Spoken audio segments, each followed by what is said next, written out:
Today, let's do something a little bit different for the channel. You know, basketball season starting back up. I did one NBA video previously, and I've done videos in college football and Madden following generational top-tier level prospects, good prospects, and even bad prospects. How about following a generational point guard in NBA 2K where I did the same exact process as I do in the other games where I went into a save file, kept simming until I found a generational guy, exported it, started up a new My League, and then here we are, year one. Trayvon Ellis Jr., 19-year-old, 6'1" point guard, as an 84 overall. It was a lot harder trying to find a point guard. I found a number of centers. I even found an 87 overall center, so maybe we'll do that video down the line. But, you know, finding a point guard, it took a number of tries. Here we are, though, draft lottery. This is about as important as it gets. You have to assume whoever gets number one is getting that point guard as we go top 10. Blazers at 10.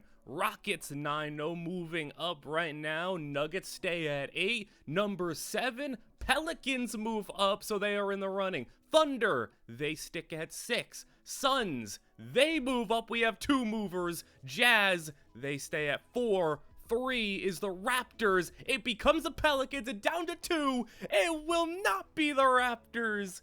The Phoenix Suns via Memphis will have the number 1 overall pick and take Trayvon Ellis, a 6'1" point guard, which I really want to, show that that's pretty interesting, just due to the fact that typically in this game, in my experiences at least, obviously not as much as like in the football games, but typically the guards that are like generational Hall of Fame ceilings, crazy like 99 max potential as you see here, I've always found that they are usually like 6'6" and above. So to have a shorter guard be generational is awesome.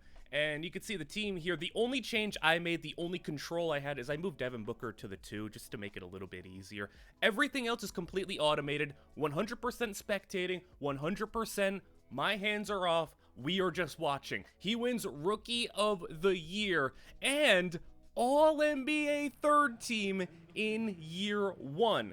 Now we go to the play-in. We're not going to spectate play-ins, and Phoenix does make their way into the playoffs with a little 2-0 play-in sweep, and they go as the 8 seed. We will be hopping in and spectating playoff games. It's typically going to be like really crucial key games and elimination games. Obviously, we want to make sure it's a close game, so it's worth hopping into. And as you can see here, we will have an opportunity, a 107-106 win for the Mavericks that pushes the series up to 3-2. And the first thing we watch is Ellis missing a 3, but against the number 1 seed in the algorithm basically in this game, Cooper Flagg, Anthony Davis, Derek Lively with the slam, and Kyrie Irving on the court. It is a tough matchup, especially for a team that's rocking Jalen Green as their 3rd best player. Ellis with the ball matched up on Kyrie, a little isolation, and the shot clock down under 10. He's trying to make a move on Kyrie, just taking it slow, and yeah, I mean, you're gonna have to learn some things. Kyrie Irving, one of the greats of his generation. Ellis, just a rookie, a generational rookie, but looking to maybe be a type of Kyrie Irving player. As that's a foul and one. Lively. Booker on the assist, and the free throw is good. We are up to a 2-point game with 4.5 minutes to go. Kyrie gives it to Davis, and Anthony Davis is trying to drive in, and Davis draws the foul. That is another rookie for the Suns, as yeah, number 17 out there. They had Dylan Brooks as well. I mean, this is not a very good team. They were the play-in for a reason. As the alley-oop, Devin Booker, look at that pass. And back to a 2-point game. Irving gets it out. Cooper Flagg in the corner. And Brooks closed out just enough to force the miss as Ellis grabs it and takes it up the court and gives it to Booker. Ellis goes to the corner. Booker fakes the pass, driving in on Klay and lays it in. Blowing by an old Klay Thompson for a tie game. Can you push the 1 seed to a game 7 as Lively hands it off? Klay Thompson draws the foul. Booker not loving that one, but Klay will go to the line hit the first free throw, and the second for the 2-point lead is up and good. We know the expectations for this team, at least for this year, were low, but I mean, you gotta be impressed with the Booker pull-up and the mid-range. Ties it right back up. Booker's got 24 on the game. Irving gets the screen, pulls up for three. A lot of space, and he misses. Booker grabs the board and taking it up. Chance to take the lead here as they go driving in. He's just getting bodied by Anthony Davis. You're not going to have much success there. Swings it out and now gets it for another contested shot.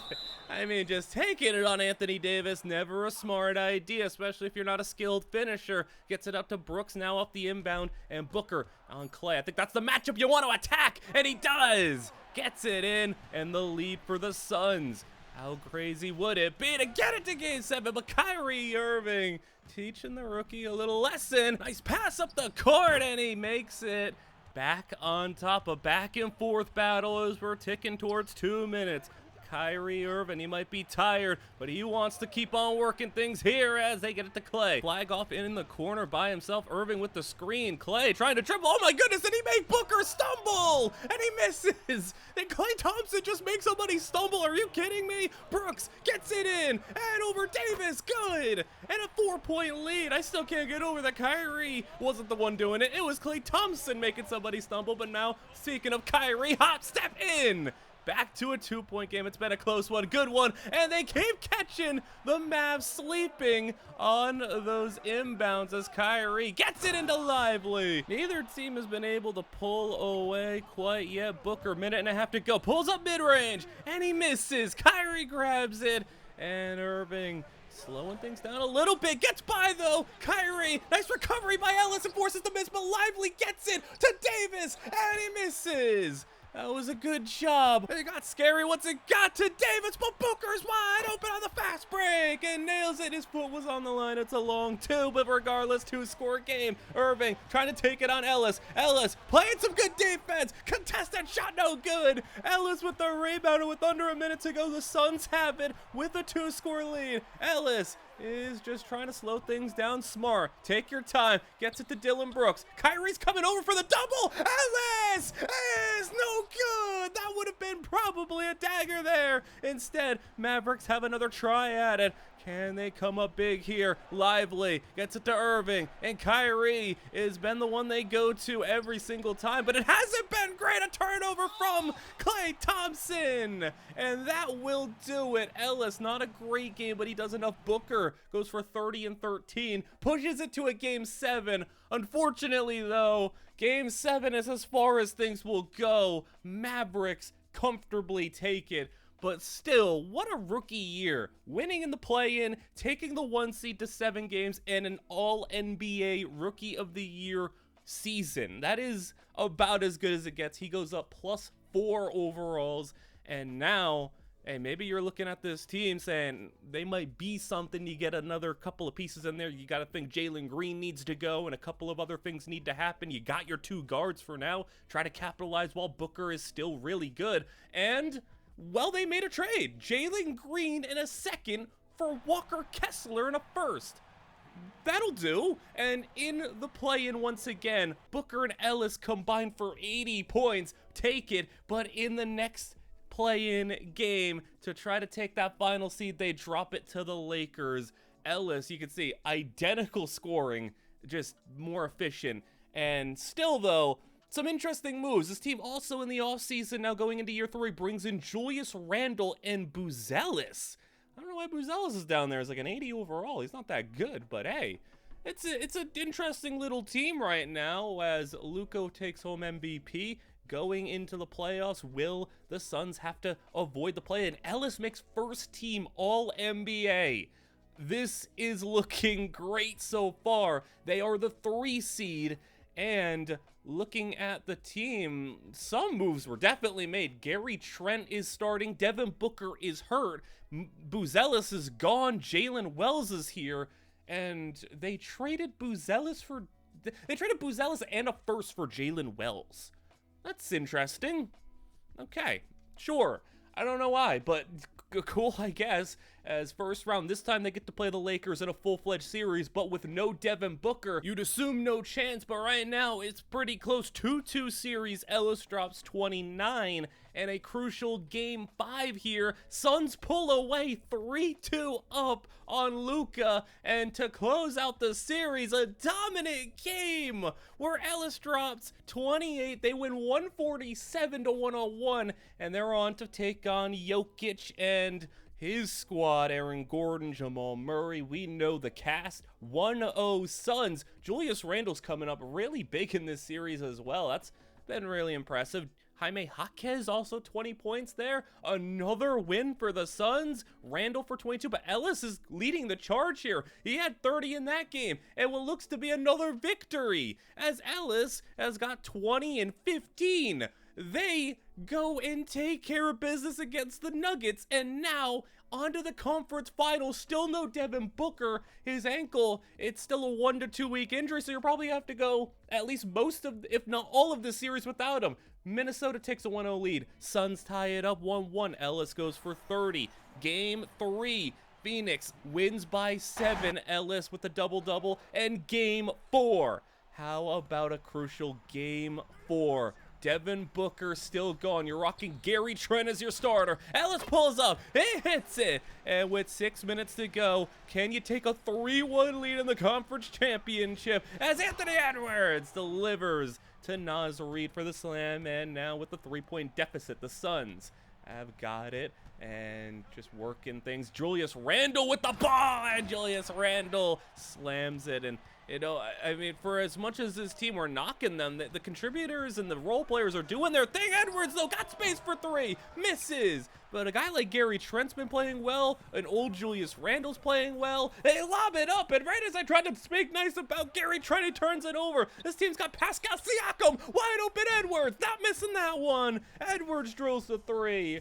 And now Ellis is going to have an illegal screen. Turnover, not on him, but with a 4-point deficit, Malik Monk. I mean, I like what the Timberwolves have done here. Malik Monk, along with guys like Siakam too. Anthony Edwards still obviously. Naz Reid as well. I mean, it's a nice starting squad as they are really just taking care of things right now with a sudden 8-point lead to get the series up to a tie, and Ellis lays it in. He's going to be the only hope they have for significant scoring as Walker Kessler checks back in. And Kessler, I mean, if you're looking at overalls, he's the second highest rated player on the court for the Suns, as Siakam out to Edwards, another 3, and Anthony Edwards is got it for a 9-point lead. And Ellis gets it inside to Randle, working on Siakam. And Randle fading, no good. And I think we could be at a tie series here. Edwards gets it out, and Novak in the corner. Just being patient with it. Reid sets the screen. Novak is going to go out. Naz Reid wide open in the corner, but he missed it. That probably, I want to say a dagger with 3 minutes to go, but that would have been an insurmountable lead potentially as Kessler loses the ball. Monk to Reid to Novak. Drives it in, and Novak gets stopped by Ellis, has to slow it down, and Kessler gets the steal. He gets the turnover right back, and Kessler, a little too much dribbling for my liking, from Walker Kessler to Jaquez to Randle, drives in, Randle lays it, foul, and a no and one as Randle will hit one free throw, and for the second, it is good. 7-point game with 2.5 to go. Malik Monk taking it up the court on Gary Trent. As Monk has got Naz Reid in motion, gets a screen from him. Monk pulls it up for 3. Malik Monk, 10-point game. And it doesn't feel like this team for the Suns is going to be able to pull off a comeback here. Another turnover. Siakam with the ball gets it to Edwards, and Edwards on Jaquez. It's no match. That will do it. Randle goes for 32, Ellis goes for 25, not enough. How about a crucial game 5? But the Suns just won't go down. 38 from Ellis.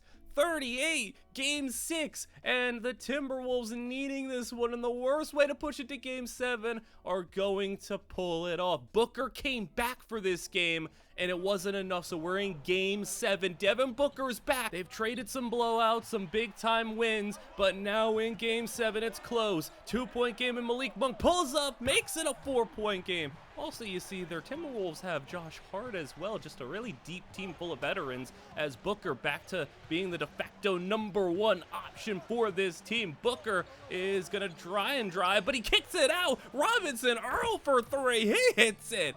I don't see him on the court very much, but hey, nice job hitting the 3 when you get your opportunity. 1-point game, Novak has to pick up his dribble, gets it to Edwards. Edwards driving on Jalen Wells, and Wells with the foul and 1. Edwards gets the 3 points, right back, and a 4-point game, 5.5 to go. Randall with the ball, and he gets the screen. Randall just pulls it back. Nice move on Siakam, and even though Siakam closed the distance, he just had to get rid of that, and I don't know what Common's doing there, as Edwards out the block, turns it over. Jaquez takes it, gets it up, and he got Booker in the corner. No, instead he passes it inside and turns it over, as Siakam drives it back in on the fast break. Lay-in's no good. Randall takes it. Both teams missing shots, turn it over. Gets it to Ellis, who's slowing it down a little bit, and gets it to Randall. All right, just be patient a little bit. Randall drives in and lays it in over Siakam. There we go. 2-point game. Edwards with the ball. Little off-ball screen action happening here. Gets Novak open, but he misses. That was a good setup, good shot and everything. Just didn't go in. Jaquez with the ball. As Edwards on him, gets it out to Booker. Booker has Naz Reid on him. That's a mismatch, and he takes advantage. Tie game. 4 minutes to go. Novak to Anthony, and Anthony with Booker on him. Booker just doing a good job. Cole Anthony can't do anything as he gets it out to Naz Reid. Reid spins and misses the lay, and with the rebound, an opportunity take the lead. Naz Reid, how about 3 for 11, just 8 points on the day. Booker trying to drive, pulls it from mid-range and then pump fakes. Ellis for 3. Ellis, no. And that would have been a huge shot to take the 3-point lead. Gets it to Novak now, as with the ball is the Timberwolves. And Edwards to Siakam to Anthony. Siakam comes over with the screen, and Siakam's open in the corner and hits it. Just not good defense out there with guys like Siakam and Naz Reid who could stretch the floor. It's just not good for us as Booker misses the 3, had space off the dribble. And now Naz Reid takes the ball up, gives it to Novak, to Siakam, back to Novak, who's working on Ellis, gets it to Edwards. Edwards, though, has Julius Randle on him. Don't love to see that. Randle, nice job, but Edwards gets his own rebound and puts it in. That was just tough there. And now a 5-point deficit. Randall with the ball, getting it right back, and Randall gets those 2 that he just allowed. 3-point game once again. And Edwards moving off ball. Novak with it, gets it to Edwards. And Edwards off the screen, gets it to Naz Reid again! And more floor stretching, just terrorizing this team as they can't get out on the perimeter against these bigs. Booker with it, and in a 6-point deficit with under 2 to go. Anthony playing good defense. Ellis with it, working on Novak. Ellis, he's got him moving a little bit. Ellis lays it in. Need a stop, though. Need something in the worst way with 1:40 to go. Obviously, still plenty of time with a 4-point deficit, but you can't allow any more threes. Edwards, and he gets it. That's exactly what you couldn't have. Edwards has 11 in the 4th quarter, 31 on the night. Booker is got the double team, gets it out. Jaquez needing that one, and he gets it. Jaime, nice shot for a 4-point game. Edwards, now you really need to stop in like the absolute worst way. Edwards is fouled. And that is going to send him to the line with just over a minute to go. Hits the first and the second to push it to 6. Booker is driving in. Booker lays it in. 4-point game. Can this defense finally get a stop here? They're, of course, going to Edwards, trying to get him to close it. Edwards pulls it. No good. Jaquez with the rebound. And Edwards finally missing. Come on, can you get it to a 1-score game? Here's Ellis to Booker. Booker Booker puts it up and it's in. 30 seconds, 2-point game. Edwards, come on, this is the go to the NBA Finals. Jaquez has got space and Edwards. No, he missed the pullback mid-range. He had so much space, but he missed it. And now for the tie. Ellis driving. Ellis got it. 16 seconds. And Ellis ties it up in the playoffs, game 7. And now holding for last shot. We know who wants it. We know who's taking it. 8 seconds to go. And on Jaquez, he's drawn the tough matchup, but he's been up to the task. He's tried his best.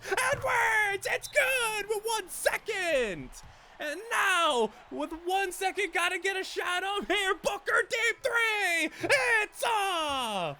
And the Timberwolves take it in game 7. Anthony Edwards with 1 second to go for his incredible, what was that, like 14, 15, 16 point fourth quarter, goes to the championship. And Ellis, a nice step-up season for him. 28 a game, and the team this year, we have Devin Booker taking a step back. They've added, though, a couple of nice role pieces. How about Jaden McDaniels, Desmond Bane, and an old Joel Embiid, a really old Joel Embiid, but still Joel Embiid. He doesn't need to be 100% of the player that he was, but could he be 70, 80% of that?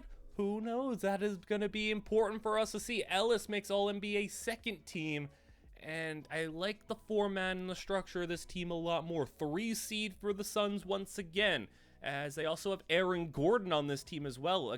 Another old player. I mean, he's 79, but it's some teams with, like, players with championship experience in Aaron Gordon, players who are good role players like Jaden McDaniels, high-level guys at big games like Joel Embiid. Like, that's the type of stuff that you need on the team with a young Ellis and Devin Booker, who's also got that championship appearance experience, and Julius Randle as well, another veteran presence. This is a team that's primed to go and make a run here, I feel like. I think they've done a good job putting things together. Suns take it on the Warriors by 20 in that game, and that's to close them out in 5. Now take it on the Mavericks. It's Kyrie, Jared McCain added to this team, along with Cooper Flag and the rest of the crew. There's going to be games where I kind of hop in. Mavericks are up 1-0, but games like this where the Suns, it's a 5-point game at the final, but it was a really late rally comeback. Down 2-0 though, and they get the crucial win there to at least give themselves a little bit of a chance. Back at home, they take the next 2. It's a 2-2 series now. Game 5, and the Suns run away with it on the road, and Booker goes for 41, and Embiid goes for 21 in 21 minutes, and now in Game 6, with the series in control at home, and looking to close it out up by 5. Booker's playing injured, Embiid with the ball, and over 2 defenders, and Embiid is going to get the job done there. Getting a guy like Embiid's also pretty big because we needed some people to be able to get out there. We had like Walker Kessler and stuff like that just struggling to get on the perimeter, and Embiid can do that a little bit more than a guy like Walker Kessler can, as now Booker is gonna fade over Davion Mitchell and hits it. Mavericks are another team with a young #1 overall pick and adding some nice role pieces to help him. Jared McCain coming in is huge. Then getting a guy like Lou Dort to hit threes like that. I mean, how about the defense on this team to add Davion Mitchell, Lou Dort, Cooper Flag, Anthony Davis? Are we serious? This team defensively is ridiculous as Booker pull up 3 and no good, as that would have been a huge 9-point lead. Instead, deficit of 6 as Davion gets it to Kyrie Irving. Irving gets it to McCain, wide open, good. And that'll be a timeout where they get the ball up the court now with under 5 to go. 3-point lead. Ellis hands it to Booker. Booker to Randle, back to Ellis. And now the screen set up on Walker Kessler. And Kessler is open out there, but instead Ellis takes it himself and puts it in. How about also adding Kristaps Porzingis on this team too for the Mavericks? There's a lot of players here. It's Kyrie gets past Ellis. And seemingly no matter how old Kyrie gets, he can still put the moves on you, as Booker with Dort on him, Ellis with Kyrie on him. I guess Kyrie's the one you want to maybe attack, and he will! Foul gets to the line. I mean, who are you going to attack? Lou Dort, Cooper Flag, Anthony Davis? I think it's going to have to be Ellis on Kyrie. That's your best chance potentially after hitting both the free throws. Dort's got some space in the corner, and Lou Dort makes it a 2-point game. And some big threes from Dort. As for a 2-point lead, Booker with the ball. Randall on the screen doesn't really get a lot of space there, nor does Booker have a lot of space. Already working injured against a good defender. 3 seconds to go. Gotta do something with it. Booker locked up and misses. Rough possession there as Porzingis with the board puts it up the court. Porzingis out, and that's a nice job from Jaden McDaniels, knocking it out of bounds though. Mavericks keep it, and they get it to Porzingis once again. To Davis, to Irving, pull up mid-range, and Irving ties it up. And the Suns, I mean, they've gone a little cold here. Ellis, no good again. A little cold as Porzingis now looking for the lead. He's just gonna pull it, and no good. I mean, he had a smaller 6'1" Ellis on him, so I understand it, but he's not gonna be able to hit it. Booker once again trying to work on Dort. The injury's probably hurting him though, and he misses again. Booker, I mean, he just needs to default to somebody else. Kyrie, 3, no good.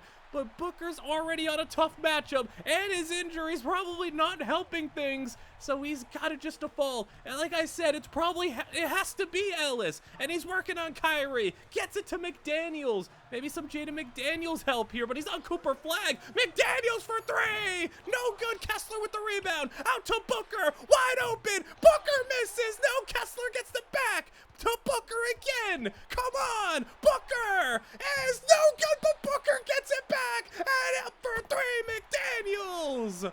Oh my goodness. And for 3, McDaniels finally gives them the lead again. And now, with a minute to play, Irving working on Ellis.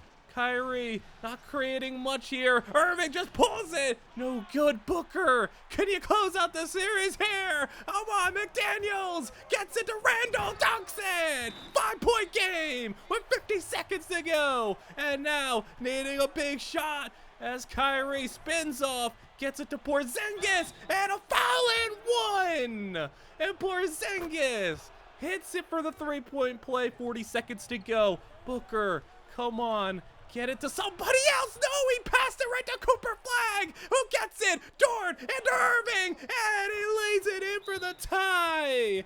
30 seconds in a tie game. Booker, they just had a 5-point lead. They just had it, and now it is a Booker-led attack. Lobs it up. He turned it over again. No. Porzingis to Davis on Ellis. That's a bad matchup. And Davis passes out. 8 seconds to go. Come on. Defense, can you force overtime? Porzingis into Davis. It's a bad matchup, and he hits it. Who let Ellis on Anthony Davis?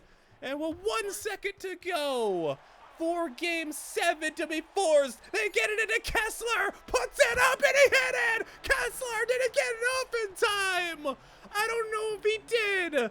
You're going to Walker Kessler for the buzzer beater, but it did go in. Was it on time? Kessler with 1 second turns, put it up, and it's looking like no, not in time. And it's a game 7 now.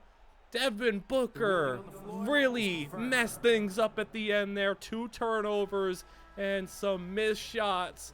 I mean, that is just brutal. Booker goes 7 for 20 in the game with 3 turnovers. And now in game 7, 118-112 back in Dallas as it is a 6-point deficit. Ellis gets it out to Booker. And now Booker is not hurt anymore, so he had at least enough rest to be healthy for this one. And Booker lays it in, and maybe looking a little bit better now. He's got 25 on the game. 9 points in the 4th quarter is Malik Monk with the ball. In a 4-point game, Irving has it, and Kyrie is driving in. Kyrie is getting stopped a little bit. There you go. That's the reset. 4 seconds to go. Step back 3. Oh, he hit it. What a shot.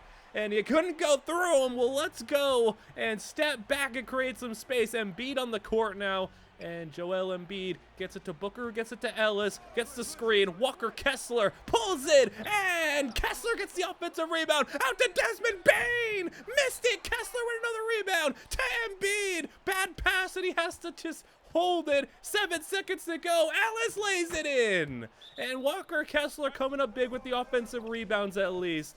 But too many missed shots as Flag with that 5-point lead. Davis sets him one, and Cooper Flag pulls it from Gabe. No good. Ellis with the rebound. You have to wonder who's going to be the one, if anybody, to make the comeback here. A turnover and cut off. Cooper Flag, coast to coast.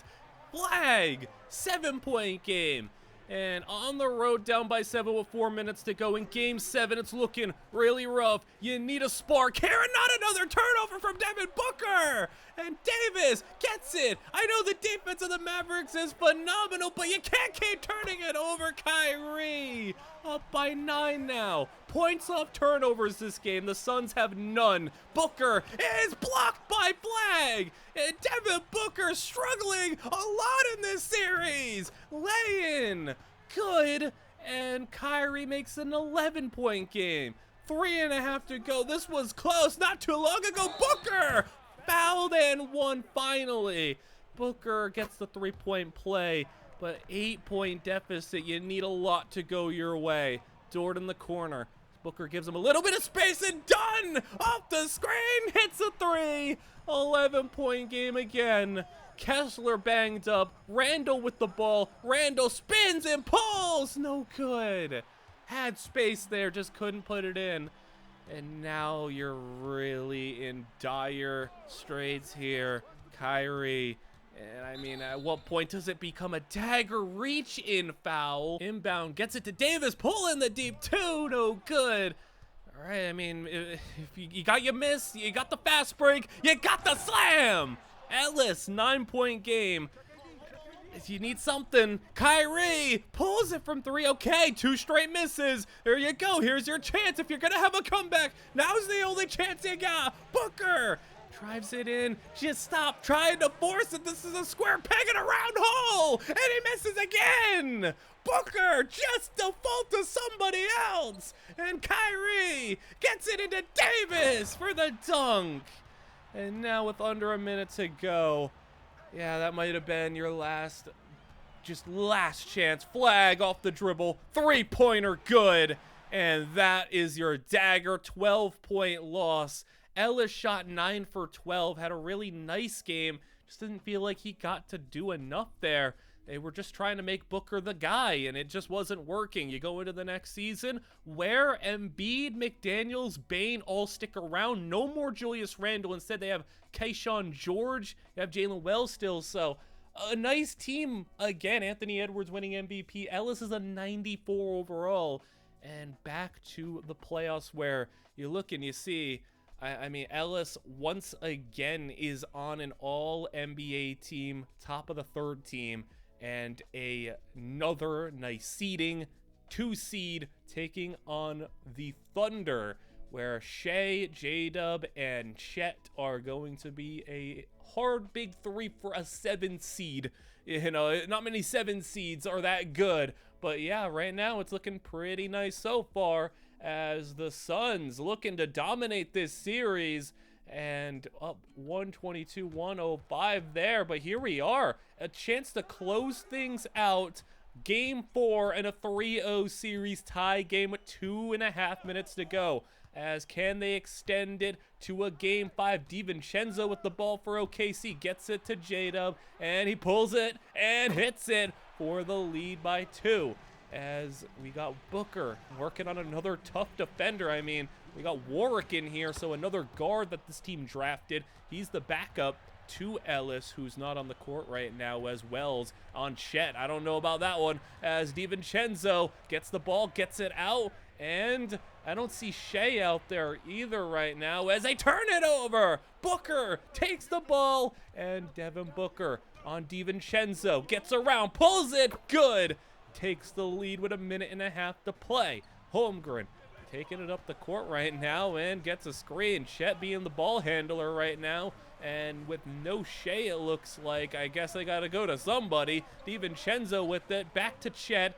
Takes the pump. Drives it in. Chet, 4 seconds on the clock. Goes over Jalen Wells. It's good. Tying it up with 1 minute to go. And you see, Ellis is waiting to get back in the game, but no dead ball quite yet. As Booker is going to have to do it himself right now. And Booker gets the screen from Embiid. Has 2 guys going over. Embiid open. And no good.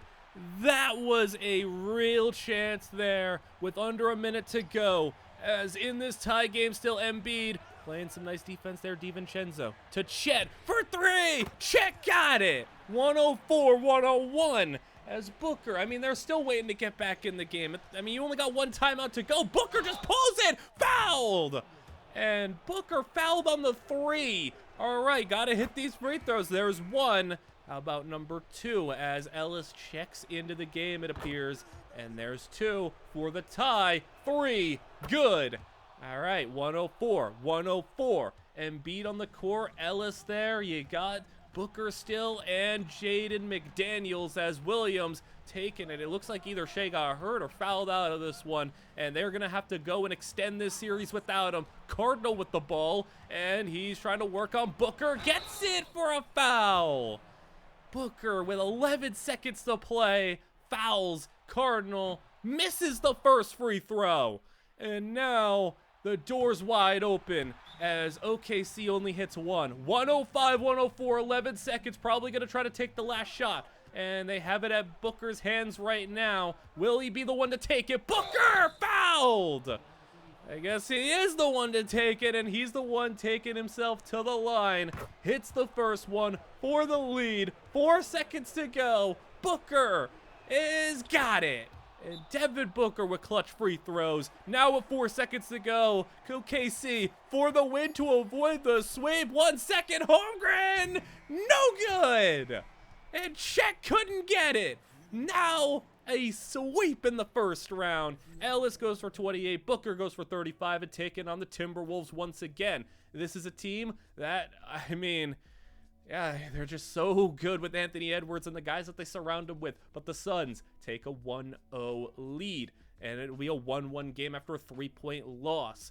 All right, so go back to game 3. We're here. Timberwolves take it for home court advantage as game 4 is going to be the Suns to tie it back up. So we're going back and forth. Game 5, Suns, close one. 2 minutes to go, but the Timberwolves pull away. Ellis dropped 40, but it wasn't enough. Game 6, and the Suns dominate.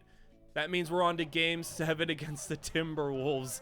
Oh boy, Anthony Edwards, is he going to be the thorn in the side of Ellis for the entirety of his career? No Desmond Bane for this one, as Booker is going to have it to Ellis, and Ellis drives in, pulls it up, and good. Takes the lead, and I mean, you've had both the Mavericks and the Timberwolves be just absolute pains for this Suns team, preventing them from being a championship squad. As Siakam got the mid-range, and both teams going back-to-back with twos. Booker taking it up the court. There is a Joel Embiid. Can you get Joel Embiid a championship? He's working on a Anthony Edwards mismatch there. Gets it to Booker. A lot of passing as you get it to Kessler on the screen. Booker pulls it. No good. Bounced off the rim twice, but not in. Siakam up. And you got a couple of guys, though, like, you know, Embiid, like some of these older players looking for a championship. Devin Booker as well, of course, looking to have a full career on the Suns and a championship as well. McDaniels lobs it, and it's a turnover. McDaniels turns it over. Edwards is going to drive in, and an old man Embiid isn't going to be able to turn around quick enough to get there as a 3-point deficit with under 5 to go. Booker takes it up the court slowly, off-ball screen. Doesn't create enough space as Booker taking his time. 10 seconds to go on the shot clock. Gets it to Ellis. And Ellis driving in. Ellis is fouled and one. And Ellis for the tie now. Free throw is good. We are all tied up in game 7. 4.5 minutes to play. Siakam down the court. Edwards lays it in, and that tie didn't last very long, but can they get it back? Booker to George to Ellis, and sets the screen. Ellis is driving. Ellis gets it out. Jalen Wells, no good. And Ellis did what he had to do to get a shooter in the corner, but not gonna go in as Edwards has got it. And I mean, this just keeps on worrying me. Every time Anthony Edwards gets the ball in one-on-one, it's just so worrying. But Devin Booker's holding up nicely. 5 seconds to go. Edwards, 3, 2, 1, pulls it, a contested 3. and not the best possession there as Wells gets it up to George. George going baseline, and he passes it out. Ellis to Booker, back to Ellis, back to Booker. They're just playing a little hot potato with it. Booker slams it in. Back to a tie game. Booker just 14 points as Ellis almost gets the steal there. Hunter with the ball. Edwards for three with space. No good. Huge miss as they get the ball back. And Wells is going to go inside. Booker dunk again.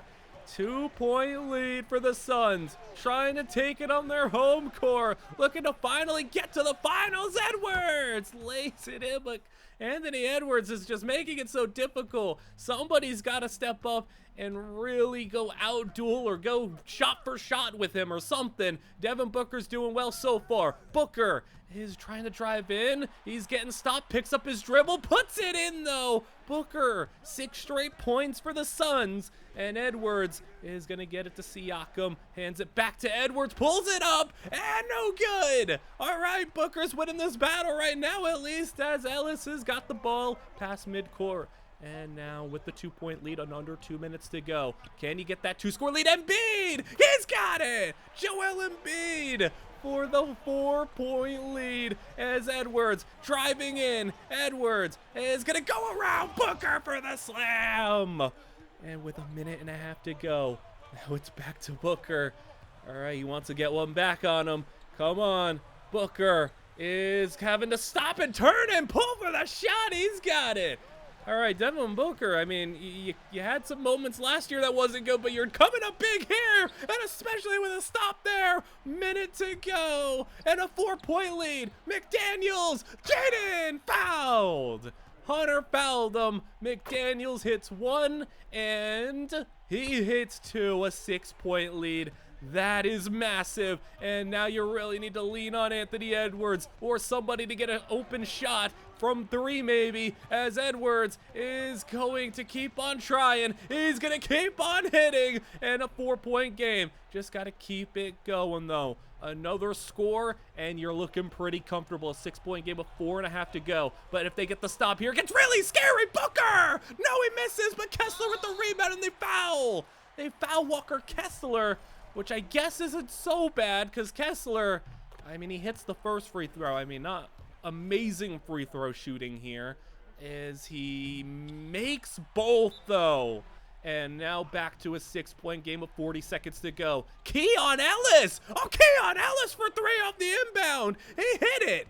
And now things are getting a little scary because if they get a stop, it's a 1-score game with their ball, and they'll have enough time to take one shot. But Booker is trying. Booker! Booker, no, he missed it. Kessler gets it back. Booker! This time he's got it. Walker Kessler coming up clutch. And now with 23 seconds to go, Keon Ellis, are they going to pull it again? No! Turnover, Booker! Takes it away. And Devin Booker, he's coming up big here in Game 7. He has scored majority of this team's points in the 4th quarter. And with no timeouts, 20 seconds to go, and a 7-point deficit, you got to throw up some nonsense. Ellis is going to go with a mid-range, hits it, but you probably needed a 3 there. Foul line. It's Ellis hitting 1, and Keon Ellis's 2 is negated by Trayvon Ellis's 2. And 9 seconds. This game, it's going to be all over as he misses. And that will do it. 3 guys go for 24 plus Embiid goes for 25. And taking on once again the Dallas Mavericks. All right, well, they took care of the Timberwolves. How about the Mavericks this time? 1-0 series. 4 different guys go for 21 plus. Mavericks take game 2. Booker goes for 31. Game 3, Mavericks take it. Game 4, Suns take it. All right, here we go. Joel Embiid also, I need to shout him out. He's playing awesome. For getting like 25 to 28 minutes a game, he's out here putting up like 20 in all these big matchups. And I mean, yeah, this is your chance. If you're Joel Embiid, your best chance to get a ring, because you are just 2 wins away from an NBA championship appearance. And can he be a big contributing factor to that? It's a tie game right here in a crucial game 5, and a no good shot from Booker, as Flag will take it back. And Flag driving in, and that shot over Kessler and Embiid is good. That was impressive as they go inbound to Embiid. Joel takes it, gives it to Jaden McDaniels. As whoever wins this game could win the series. McDaniels off the dribble, three, tipped in. He missed it, but tipped in by Embiid for the tie. And look at Joel Embiid playing a great role for this squad, as he is maybe even this team's number 3 option, I'd say.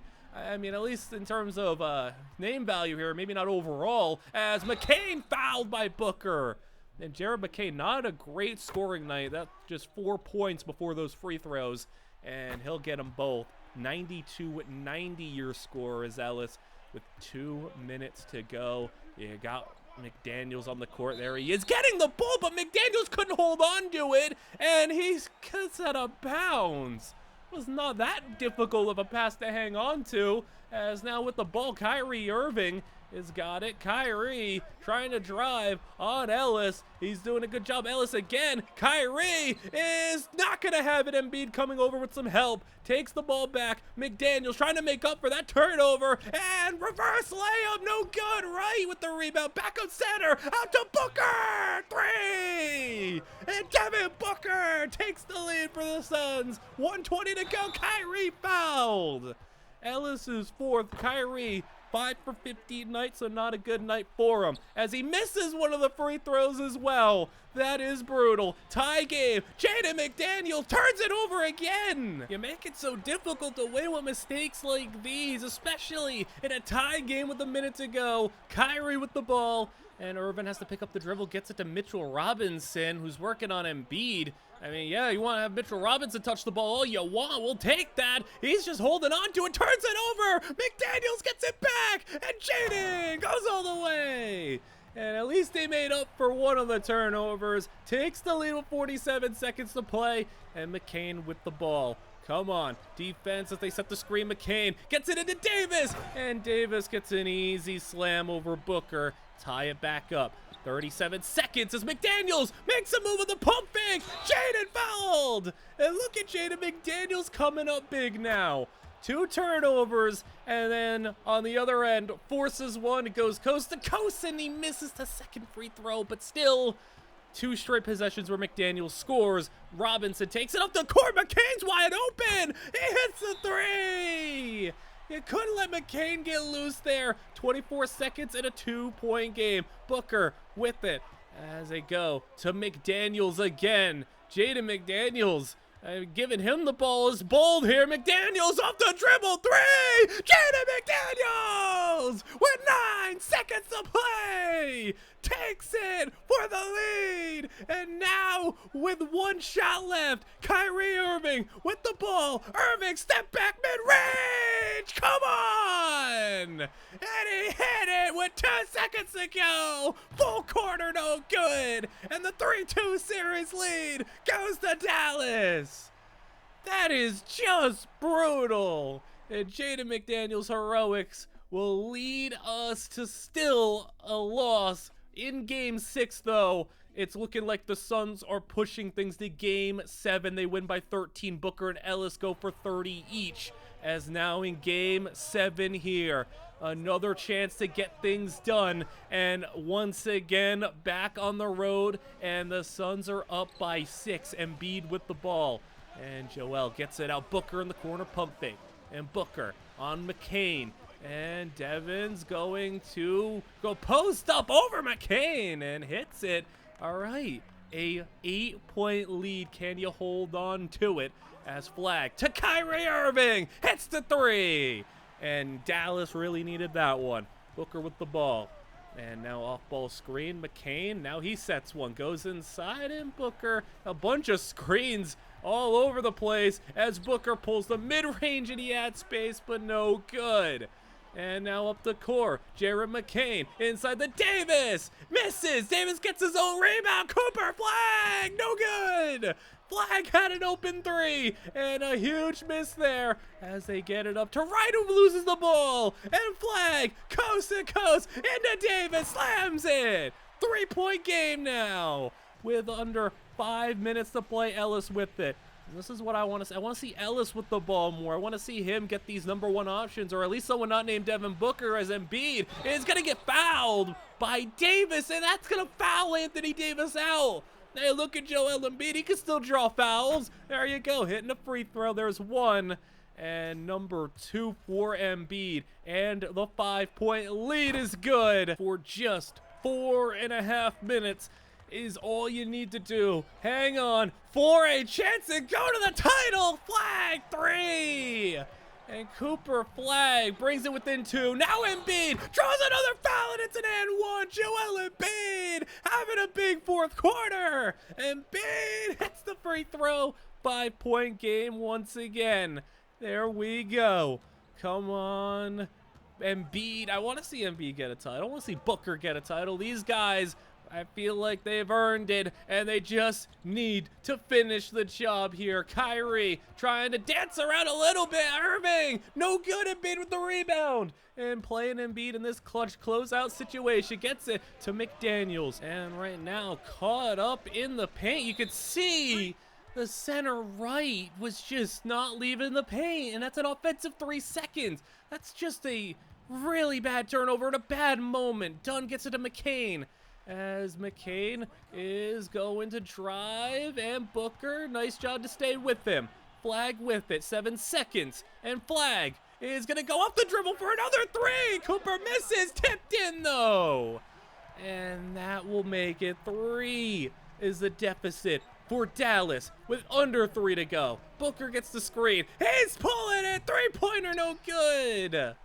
And man, that hurts as they get it to Dunn. McCain open. Good. Tie it up. Jared McCain, you can't lose him there on the fast break. Ellis to McDaniels to Booker to Ellis. And now with the screen, gets some space. Here you go, and Embiid, I feel like he should have stayed on the 3-point line instead. It runs himself right into a passing lane. Turnover, McCain for 3. McCain again, and Jared McCain gives him the lead. 2 minutes to go. Ellis now suddenly down. McDaniels with the ball. Ellis, come on. They got it back to him. He's driving in on Kyrie, and Kyrie not able to stop him. 1-point game in Game 7 of the conference finals. Kyrie with it. Irving gets the screen. Irving is trying to make a move. You can see Embiid got caught up there, and Irving puts it in for a 3-point lead. And Booker now fading, and no good, but he draws the foul. And at least you get the free throws there, as he'll hit the first one. And for a, once again, 1-point deficit, it'll go in. And now 90 seconds to play. About as big as it gets in this situation here, where this might be the last chance for some of these Suns players to get a title. Maybe not the last for someone like Ellis, but a lot of players it will be. Williams, dunk! And it's back to 3. And can you do something? You're gonna stop for once, or just hit a 3 to tie it. Booker is trying to get around Williams. He's not being able to right now. Eventually, they do call a foul there. I don't know. That looked like maybe he blocked him just straight up, but we'll take the foul. And Booker back to the line for free throws, 8 and 9 of the day. He's 8 for 8 right now, and 9 for 9. It is good. 1 point again. Every single time, we just have a 1-point deficit, and you just need to stop. One time, stop him and score. Irving is got it, and he's trying, but he's not able to get past. And Ellis now is able to shut him down for now. Flag with it. Flag inside to Dunn. Nice pass. 35 seconds. Back to 3. Booker gets the screen, and from Embiid. Embiid open! Joel Embiid! He's got it! Tying it up with 27 seconds to go! And maybe the clutchest shot of Joel Embiid's career! A 3-second difference between the shot clock and game clock, meaning the Suns will at least get a possession.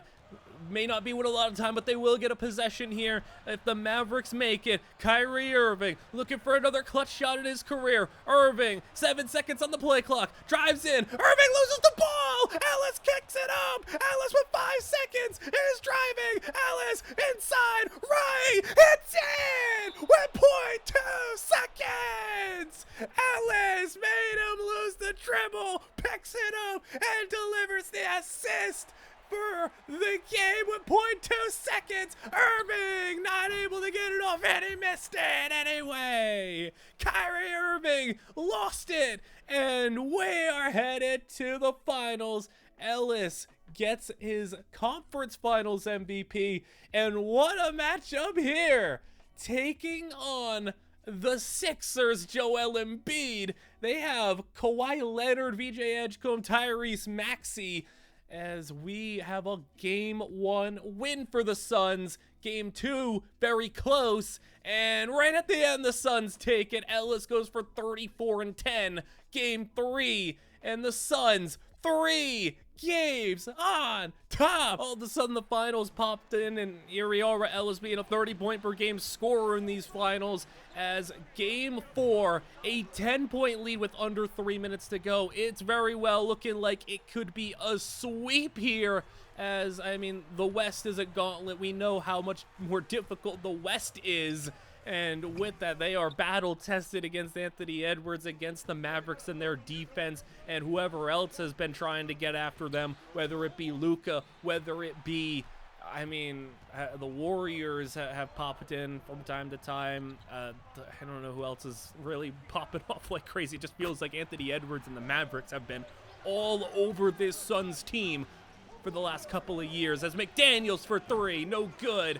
But with an 8-point lead, you just gotta keep things together. Don't collapse and let the 76ers believe they have hope to pull off a miracle. Edgecombe inside, lay in, no good. Ellis with the rebound, and this could be championship number 1 for Ellis. If you want to say he can maybe start racking them up a little bit. You presume Devin Booker's not going to retire yet, but you presume also Joel Embiid will, and I will shout out Joel Embiid for the part that he played, as even though he was like an 83 overall or something like that, 36 years old, playing some, you know, center and power forward, running some double big lineups, doing some stuff like that. I mean, he came up really big, and now against his former team, you get VJ Edgecombe fouling out here in the final minute of the game, up by now a 7-point lead, and with this free throw, an 8-point lead with 1 minute to go. You jump ahead a little bit here, 19 seconds to play. Maxey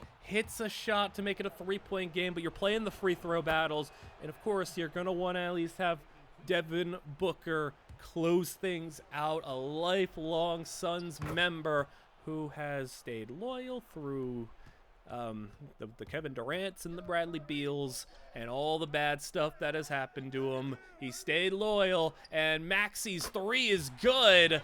And with 6 seconds to go, they're gonna have Ellis take the free throws, and Ellis missed. Oh, hold on. And I was doing a whole little like, you know, retrospective here. Ellis hits the shot. 6 seconds to go, and maybe to pull off a miracle, Cam Whitmore will have it with 2-1, deep 3, no good, and that's gonna be the championship. Devin Booker wins 1.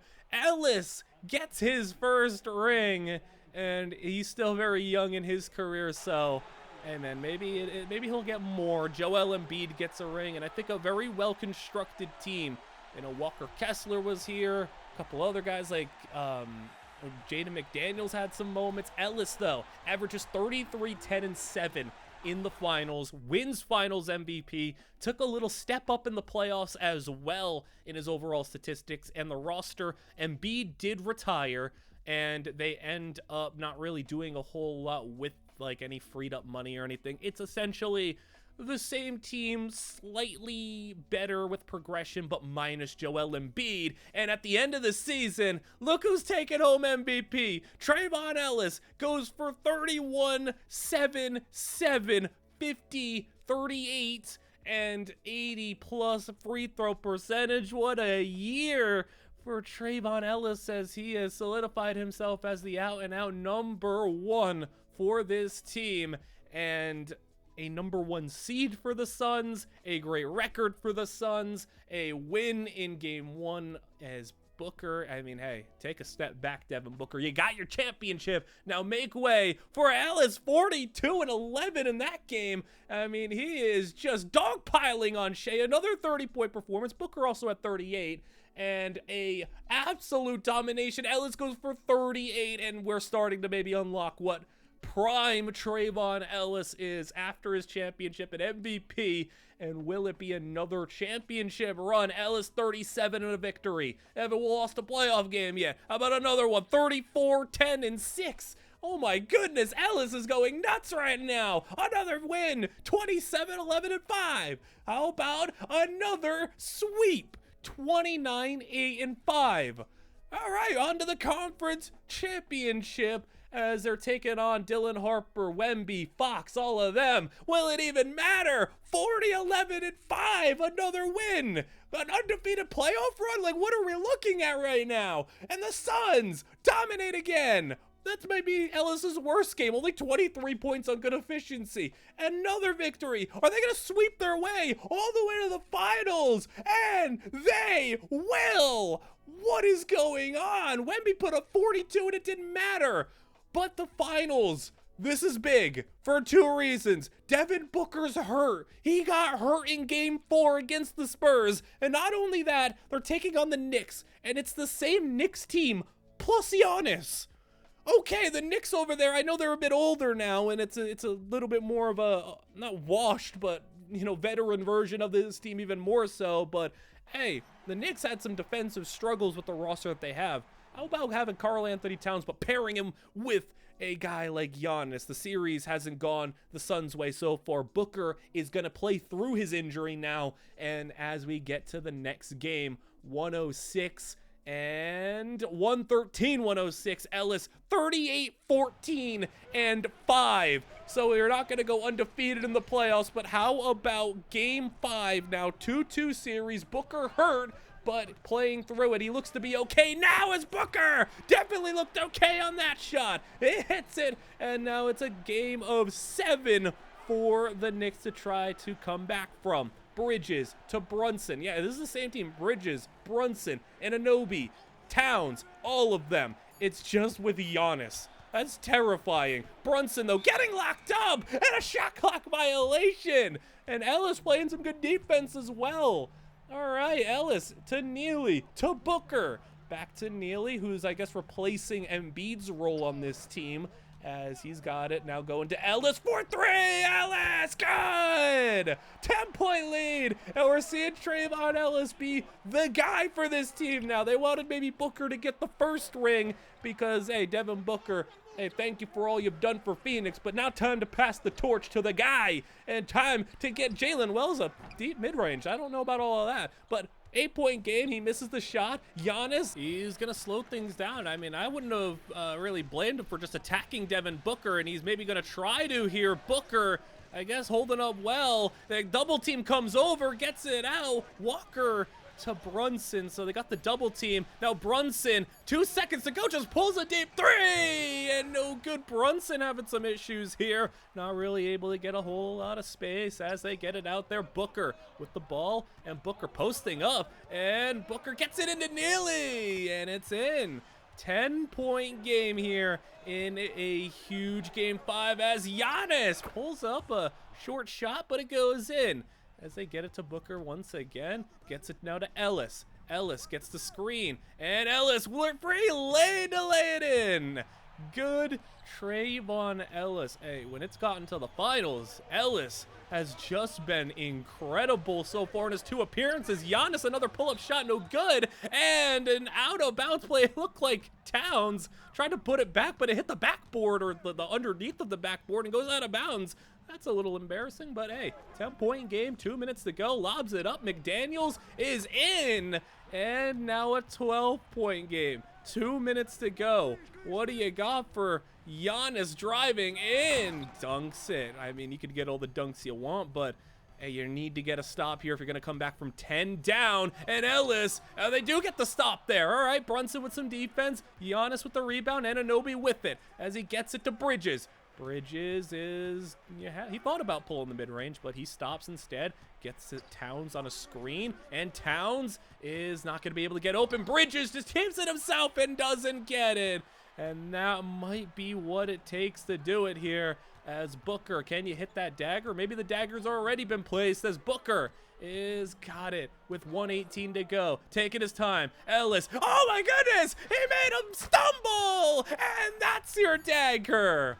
Ellis making Brunson stumble, gets 38 on the night, wins it, and what a big game from Ellis. Now we're on to game 6, a chance to close out the series here. 90-90 your score. Towns with the ball as we're back in New York, trying to push things to a game 7 is New York. Brunson for 3, hits it!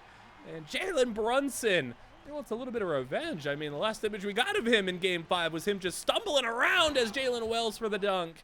93-92, 3:30 to go. Giannis gets space. Giannis right over Kessler. And Ellis takes it back up the court on Brunson. And I don't think he's going to be able to make him stumble again. Kessler with the ball as he gets it. Ellis got space and no good. A closeout by Towns, maybe just enough as Towns is inside. Topic with the ball as he gets around Booker and lays it home. There you go. 5-point lead for the Knicks, as this is where they got to go and unload the clip and get everything that they possibly can up as Ellis for 3. Look at Ellis. He's taking a real lead. He's got 17 points in the 4th quarter. What a game from Ellis. I mean, he's already got 30 plus, but 17 in the 4th is massive as Brunson. Good. Might not be enough still, though. 4-point deficit. As Ellis, can you go up to 20 points in the 4th quarter? He's going to try to look for something here. Ellis lays it in. How about that? Ellis with 36 on the night. He just turns into a whole different animal when he gets into the championship. Giannis with the slam. Under 2 to go. Ellis, is he going to try to will this team back in? Hits another shot. He's got 20 plus in the 4th quarter. Brunson, how about out to Bridges for 3? No good. No good, and that's a massive miss. Up the court, looking for the tie. Kessler, he's out there. Booker for 3. No, Booker, but Kessler put back in tie game. Huge tie game. Brunson with the ball now, trying to stop this offense that Ellis is throwing at them. Lob! Giannis takes the lead on the alley-oop, and Booker gets the screen from Kessler. Gets a lot of space. Booker into Ellis, looking for more fading. Oh, he finally missed. Ellis looking for a little post fade and doesn't hit it as Brunson with the 52nd mark. Man, that's a 3. Oh, Bridges. That was a great shot. It could be what catapults things into game 7. 5-point deficit with 40 seconds to go. Booker, step back 3 deep. No good. Maybe a little advised, but that was not going to be enough. We're going to game 7. Ellis goes for 38, 8, and 8, including, I think, a 21-point 4th quarter. We're on to game 7 after doing a little bit of curious research. That 21-point 4th quarter from Ellis was an NBA record. The record, LeBron and Curry had 17 in a 4th quarter of a finals game. Ellis put up 21 in the 4th. It's crazy that they couldn't win it, but still cool, an NBA record there as that one goes in for the Knicks. It's a 7-point deficit for them. Suns back at home here, trying to close things out in another game 7. This team has been coming up big in some game 7s. Booker pulls it up for 3. Devin Booker, no good. As the 7-point lead is going to remain as such, and the Knicks can try to cut it down a little bit more. Brunson had some space in the corner. He just didn't see him for a moment. And Giannis inside over Kessler, no good. Will this be a game where the Suns start to pull away, close out the championship, or can the Knicks at the very least hang around as Kessler is trying to do a little too much there, loses the ball, OG with it, as Anunoby pulls up from 3, okay, steal, take it, and the 3, that was a great possession from Anunoby, as now with the 4-point deficit, Booker with the ball back, Kessler with the screen, as Kessler rolls inside, gets it to him, and Walker Kessler dunks it.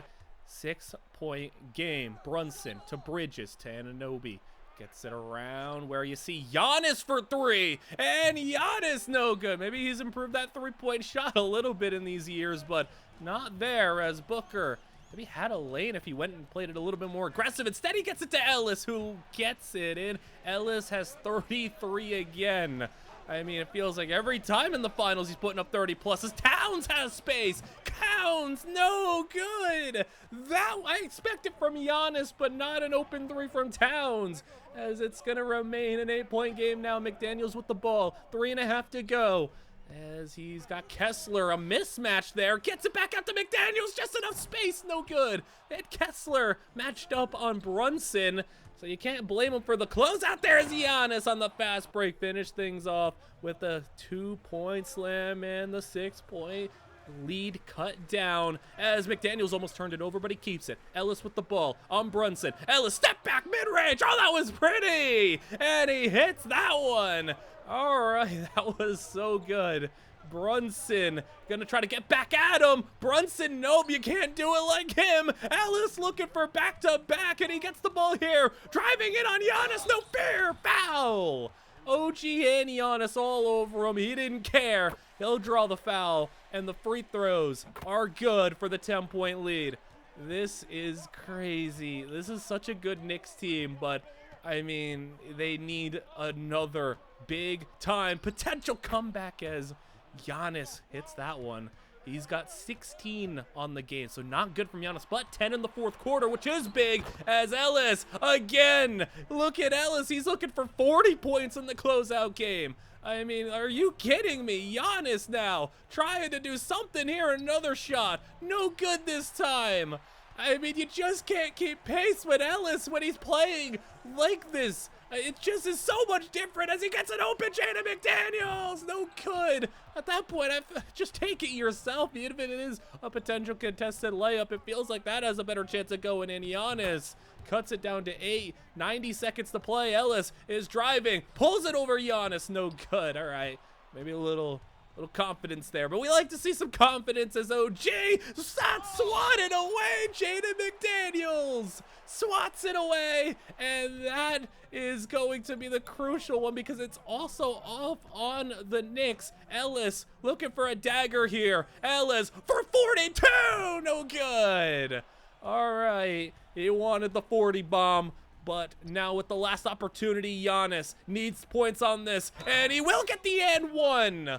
All right, you keep him alive. Giannis misses the free throw, though. That's massive. 6-point game. They foul Kessler. All right, they're going to see if Walker Kessler starts missing, but he's actually been pretty good with these free throws.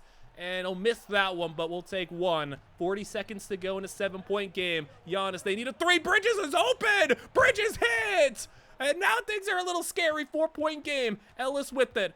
And they're going to play it safe right now. No fouling as they're going to go for the double team, though. Kessler out there to Booker. And now back to Ellis at the end there. They're going to try to double team him again. Ellis gets it inside of Kessler, and they had to foul him. Ellis did a good job managing the double teams there. And I guess when it got to Kessler, they want to have him take the free throws because he'll miss one like that. As can they hit another three now?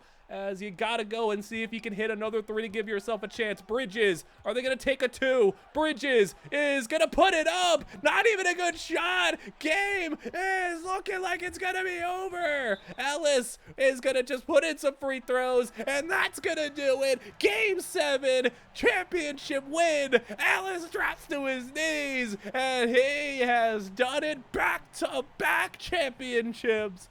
Something not many stars get to say they were able to do. Win back-to-back titles reserved for the greatest to do it. Not only that, but 41 in a closeout game and 2 straight MVPs in the finals. 37-9-7 a game. Look at what he did in the playoffs. 34 a game just about in the playoffs. An all-timer for these past 2 years, it feels like, for Ellis. Booker sticks around for another year at 35 years old, and the team, the depth didn't really, it actually got a little bit worse. Team's a bit older. Shea wins MVP. Ellis still sticking around at a 95 overall, but the team being worse and coming off of an excruciatingly long series there. 2 years of championship success. it's gonna take a toll on you. Because of that, they're not going to be, number one seed odds-on favorites. They are just older and a little bit worse, as they had to go through the play-in, but they still get to the 7 seed. The thing was, though, Ellis did, have like a runner-up MVP season. They just didn't want to give it to him. Shea is the one who won it, and, well, they get to match up here. So overtiming this game is going to be Ellis going for 38-10, but a loss. So next one up, Thunder, take it again. Ellis, I mean, another nice one, but it's been a little difficult here. You can see where this team's definitely taking a step back, but Ellis is still putting up 40, and what feels like a must-win game 4, it's not going to go their way. Ellis's 39 isn't enough. Booker's banged up as well, and to close out the series, 4-1, OKC is going... yeah, they're going to do it. And there you go. First round exit after back-to-back championships. I mean, Ellis put up 34 a game in that series, but on the season as a whole, what a nuts season for him, and he didn't win MVP there. Next season, yeah, I mean, Booker is now below a 90. Kessler's regressing. The depth isn't as good as it used to be now. It's, I would say, not even good anymore. This is a solid team, but not a great team. Edwards goes for 39 a game to win MVP there. That's ridiculous. But Ellis is now just kind of carrying out the remnants of the rest of this team. Another runner-up in MVP for Ellis as well. So back-to-back runner-ups. This team did make some trades, which was interesting. Leon Tavares, who they traded for, was a small forward, and he's hurt. They also traded Kessler for Brian Brooks, which that's not too bad. But look at the center rotation. This is terrible. And the starting center, who isn't even good, he's hurt. So, all right, you basically don't have you have one center who's active who averaged 2 points a game in the regular season, and he's taking on Wemby in round 1. This team has Wemby and Zion. This is a terrible matchup, but in round 1, a win for the Suns in the first game. How about game 2? The Suns. All right, Booker is maybe trying to put together one last title run, as game 3, Suns lose it. And now back to 2-2 with the Spurs taking game 4. And now things getting a little scary. Home court advantage on the Spurs side. They win 3 in a row. And in game 6, another win. 4 in a row for the Spurs. And back-to-back first-round exits for this team. Ellis goes for almost 30 a game. Another great season. And the championship, we will see that Victor wins the title for the Spurs. But this is all very significant for this season because we have Devin Booker retiring. So Devin Booker is gone now. And they freed up a lot of money. And, oh my goodness, that did not just happen. Who just signed with the Suns? You freed up all that Devin Booker money to sign Victor Wembanyama off a championship? Are you kidding me? 30-year-old Wemby. I mean, the rest of the team, they got old Jalen Johnson, Keyshawn George, Strother, a bunch of other guys, but, I mean, you got Trayvon Ellis and Wemby. What more do you need? Yeah, you lose Booker as a co-star, and now, I mean, this ain't even a Batman and Robin situation. This is Batman and Batman. You got 2 absolute superstars and 2 finals MVPs, 2 champions here, but the rest of the team maybe not great. Wemby is hurt for this playoffs. He's playing through it, but he is hurt. So they're going to have to try to do it with a banged up Wemby. I mean, he's 30 years old, so maybe some of the injuries setting in on him.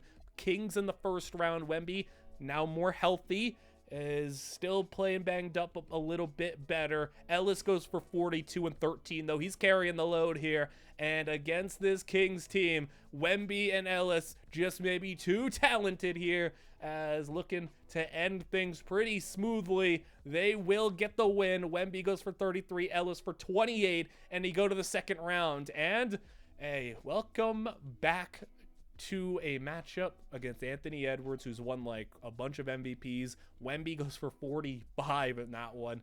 That is ridiculous that they are together now. Ellis, I mean, take turns, guys. 38 for Ellis. Game 3. And the Timberwolves win. Wemby and Ellis score basically all the points, it feels like. Phoenix is up 2-1, and it is a 112 to 112 game here, where we have 2.5 minutes to go. Brooks traded Walker Kessler for him, and he gets the slam to take the lead. So, I mean, regardless of how the things around them change, it has been Ellis versus Anthony Edwards, a battle of two MVPs, a battle of two absolute superstars, two of the best, maybe the two best players in the league, maybe not named Wemby. I mean, you could argue that the two best players in the league are on the same team, as that's a 3 for a 5-point lead. Brian Brooks has 17, as Edwards taking the ball up. He's got Strother on him, and Edwards is trying to dribble through and around him, just not able to really create much separation. Now he's just backing him down, and he's just not able to do anything. Turnover. And with 1.5 minutes to go, we got Ellis with the ball. Ellis working. Ellis is going to go to the free throw line and turn it over after he tried to pass it out. And now getting to Anthony Edwards. 3-point deficit. Edwards has 35 on the game. Ellis out to the outside where Wemby's got a mid-range. This is an unfair looking duo, but all of the talk doesn't mean much if they can't get the job done here. I mean, you were able to get it done with Devin Booker 2 years in a row. The expectation is that you should at least win one with Wemby. How will history look back at you if you don't get it done? Will it be favorable towards you, even if you just have 2 titles on the board, as Edwards is trying to work, gets a pull-up mid-range. That's good defense there, and a stop. As a 5-point lead, they do foul, but they do not go foul again. They're going to try to get a stop here. Ellis, though, trying to drive through everyone. Ellis gets it out. Wemby! Dagger! And that's going to probably end it, and it will. That makes it a 3-1 series lead. Ellis goes for 32. I mean, even still with Wemby, it's Ellis leading the charge for this team. He is the guy, as Timberwolves will win the next one. Push it to game 6. We have Shea waiting in the conference finals, as Edwards goes for 38 in that one. Ellis and Wemby go for a combined 50. Game 6 now with 3 minutes to go. It's a 2-point game. As will the perennial thorn in the side, Anthony Edwards, be able to get the job done? As Brooks with the ball gets it out. Here's Ellis, pulls the 3, and no good. And that will be Timberwolves ball with the 2-point lead. Gets it to Edwards. And Edwards working on Strother again. I mean, you could really tell, though, with Wemby and with Wemby and Ellis, the depth just isn't as good. The rest of the team, I mean, they got Brooks, which is nice, but like, it's pretty rough. I mean, you're relying on Strother, you're relying on some other guys, you're relying on, I mean, maybe not the most ideal pieces. It's not a bad team for sure, though, and the expectation, like I said, you gotta do it with Wemby, especially when he's averaging like 30 in the playoffs. Ellis has 28 in this one. Yakashonis inside, lay in, is got him a 4-point lead after the timeout, though. Only one timeout for the Suns, but they burned it there. Strother inside. He's got 2 men on him. Got to get rid of it, and Wemby with the ball. Wemby driving inside, loses it, and Wemby gets the turnover. Edwards to Murphy, pulls that one. That was an odd shot. I mean, yeah, the only other person on this team that you're leaning on is Jalen Johnson, but you can see he's playing injured, so it's not even like Jalen Johnson's going to help you out that much, because he's not even like an all-star player right now, and he's hurt. Ellis working on and getting inside, and the pass assist, good. 2-point game. Yakashonis with the ball, and with the 90-second mark hitting is Grady outside for 3, and that is a massive 5-point lead now. Ellis with it. You need to respond. You need it, as he's working with the ball up top. 118, screen from Wemby, as he's going to just pull the mid-range. No good, but Wemby's in good position to put it back in. A 3-point deficit now with a minute to go. Trying to make the 3-1 comeback is the Timberwolves. Edwards, what a mid-range step back that just does not go in. Created enough separation as Wemby trying to go coast to coast. Wemby and 1! And that is something that not many players are able to do at his size. I mean, my goodness, just coast to coast all the way, and one. Tie game, 49 seconds. Edwards, no good. Ellis with the rebound. And now you are in control. It's within your control to take this series home. Get to the conference finals again. Ellis over Edwards. Good. 30 seconds now. Edwards trying to get it back on the other end. Edwards to Grady, closing out. No good. And Johnson with the rebound gets it to Wemby. And now the free throw game. 1 is good, and 2 score lead. Good. 22 seconds, and you need to make a shot or it's all over here. Edwards driving in. Edwards! Oh, come on! And 1 dunk! And he hits the free throw. Now they'll get a shot guaranteed, as even if you hit both free throws, they can tie things up. Edwards, though, that's crucial. He fouled out. It was a little give and take because Strother misses. You'd prefer Ellis or Wemby take the free throws, but the trade-off was let Strother take them and have Edwards foul out. Now someone else has got to take the shot, but it only needs to be a 2. Grady's working with the ball. 4 seconds. Someone's got to do something here. Warren for the win! No good! And they went to, try to target Anthony Edwards fouling out, and it worked. Now on to the conference finals, taking on the Thunder. 1-0 lead. Ellis, man, 28-10-6. Game 2, Thunder win. Shea goes for 44 in that one. And in game 3, Suns dominate. Wemby and Ellis combined for 65. Game 4, it's a back and forth battle, 142 to 134, as in game 5, Suns with a 55-point Ellis game, take it home, and now looking to go to the finals. It is all up to the Suns. 47 from Ellis. They're going to the finals, and to take on a Tyrese Halliburton-led team. And once again, no disrespect to the teams here over out east, but the West is a gauntlet. They've got us prepared, taking on Shea and Anthony Edwards. Ellis, 47. Wemby's here, but he's not the one. Ellis, 42. This is just domination from Ellis, who's dropping 24. Wemby gets the 40-point game, but I think maybe some concern was hey, if Wemby's here, is Ellis gonna take a back seat? Will it be 50-50? You could say it's 50-50 right now, but Ellis is the one taking charge in the playoffs. Ellis is the one dropping the 40-point games. Ellis is the one they defer to, it seems like.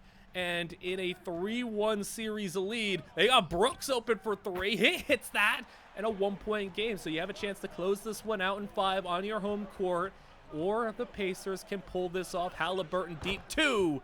It makes it a 3-point lead. You can pull this one off and push it to game 6. Try to pull off a crazy 3-1 comeback in the finals, as Ellis with the ball working on Halliburton gets it to Griffith, and Griffith loses it. Nembhard with the ball, and Nembhard to Halliburton, and Tyrese step back. Halliburton to his man Benedict Mathurin. So this Pacers team stayed mostly intact. Obviously no Miles Turner, but he was gone going into this as Wemby fouls.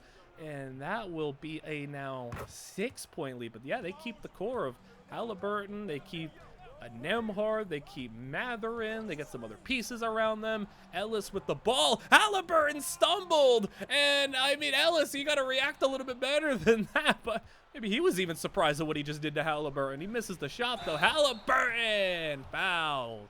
And Pacers playing it good now. Looks like they are going to be able to push this to game 6, barring a comeback here with 4 minutes to go. 8-point game, make it 6. Jalen Johnson got open inside as Hallie, little tired, but he'll be all right. He's gone through this before. He hasn't been able to win the championship, but now with another chance. Thomas swatted by Wemby. Brooks grabs it before it goes out of bounds, and Wemby provides the defense. Warwick is not going to hit the offensive shot, though, but Wemby, a nice counteract of the defense. Nembhard for 3, no good, but yeah, you got Ellis out here putting up 40, and Wemby swatting shots left or right. Warwick inside, lays it in. So some other guys getting involved. Michael Warwick has 23 points, so look at that. Nice to have somebody else come up and do something here. As Thomas with the ball, off-ball screen, and Wemby not really letting him have much space as Murray gets it. Murray gets it out to Halliburton. 3 seconds on the clock, and no good on the shot. So 4-point game now, as there is no Ellis out there. It is all Wemby. 4-3, Wemby!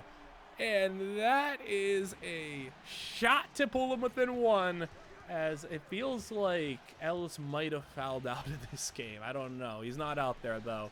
So, hey, Victor's got to do it himself, it looks like, for this one at least, as Murray is trying to drive in. Wemby with the steal, and Victor Wembanyama coming up big. Get it to him, finish it off, and one! Wembanyama for a third championship for this Suns team in Ellis, as it's a 2-point game. Inside, Thomas over Wemby, no good. They were just up by like 8 points. Now down by 2. Inside, Johnson in. They can't stop them now. Phoenix on a run. Halliburton letting this title slip away potentially, as Hallie tries to drive inside, needing just some sort of points, something to make you think you have a chance as you get one there. Warwick taking it up, but yeah, no more Ellis. You can see him standing out there. He ain't hurt. He's just got to have to default to Wemby. But that's what happens when you have 2 superstars, 2 mega stars. Wemby gets stuffed, actually. You don't see that very often. Wemby stuffed by Thomas. 2-point game with 1:14 to go. Halliburton is going to try to pull. No, pump fake Mathurin, as he's got it on the perimeter, gets the screen. Mathurin, pull up 3, and no good. Wemby with the board. That would have given them the lead. Now with under a minute to go, Warwick with it. And can they close it out without Ellis as he gets it inside? Wemby tries to go in, loses the ball. 2 straight bad possessions for Wemby as he got blocked, then he lost it. And Halliburton looking for the tie. Hallie is trying. Oh, he gets a turnover. He tried to pass it out, but Brooks was there. Inside, Wemby dunk. 27 seconds away from the championship, Mathurin. You need to score here. Can you give yourself a chance? Halliburton, come on. Defense, one more time for the title. Halliburton not able to get past Warwick. Finally, he does and lays it in. It took a lot of time, though. 12 seconds to go, and they need to bank on a missed free throw now. Griffith hitting the shots. He gets that one to bounce in. Second one is good. 4-point game, no timeouts. And this might do it. Halliburton to Mathurin. And no good. That is going to do it as Wemby drills the free throws. 6-point game. And now Halliburton out to Mathurin. He hits the 3. Okay. Well, if you steal the inbound here, you have a chance, but I don't think you're going to. They tried, but they failed. And that's a championship for the Suns. Trayvon Ellis, Victor Wembanyama, year 1, title 1. And Ellis is 3rd of his career. Wemby's 2nd, and Wemby's back-to-back. He did it back-to-back on 2 different teams, as Ellis gets to hold the title high, a finals MVP. So like I said, Wemby's here, but Ellis, 32 points a game in the playoffs and a 3rd finals MVP in his career. He's the one for this team. As the next season, what do you have to help this team out? Well, look what we got here. Brooks takes a leap. They go and sign J.D. Francis, a power forward, and everybody else just takes leaps. Everybody else is just better now. I guess Wemby took a -1, but you have a legitimately great starting 5 now, and it's not just a 2-man show with some contributors. It's like you have 2 MVP caliber players, because Victor takes home MVP, but you have 2 MVP caliber players and then 2, like, maybe, I don't know if I'd say fringe all-stars, but yeah, 2 guys who can maybe get there. And then a couple of other nice contributing pieces. So, I mean, it's a really good team. One of them's going to be a little banged up. Stockton and Francis, actually 2 of our starters, are hurt, but it's the 2 worst ones, I guess. So, maybe it's okay. Taking on the Mavericks in round one. Wemby now taking over for MVP here. So is he the number one? Well, he just put up 53, 20, and 7. Are you kidding me? Maybe he's the number one now. Right now, it's not looking too good, though. The Mavericks are actually taking care of business, but the Suns coming back here. Big win. I don't know who the heck Banks is, but he put up 30. Cool. Got a random game from him. Ellis, 33. How about a little bit of a comeback here, though? Game 6. And a familiar opponent, the Dallas Mavericks. 97-94 your score. And a 3-2 lead for Phoenix, able to close out the series here after a couple of straight wins, where they can try and get back to maybe going for a back-to-back. I mean, Ellis has already gone back-to-back in his career. Wemby just went back-to-back in 2 different teams. And now, I guess he's looking for a three-peat Wemby. I mean, he's just dribbling with the ball. He's just stepping back, and he's hitting that. He just dribbles out the whole clock and then pulls it. I mean, it doesn't feel like he took a -1 this year. It feels like he's still just as dominant. Flag, double screens, flag, just gets it inside. Didn't need to pass it, but he did, and that's 2 points regardless. 99-96 your score. Fisher with the ball, so another one of these new players. Fisher is not going to hit that one. I don't know about that. But you can see some injuries out there, though. Stockton and Evans, these guys, JD out. It hurts, but you're able to still lean on your 2 superstar players. Ellis to Griffith. Griffith took a nice little leap up, too. A plus, I think, 5 for him. I mean, he was pretty rough last season, but he got significant play time this year, though. A legit rotation player for us on the high end. Flag drives in, gets it to Davidson. And now the lead.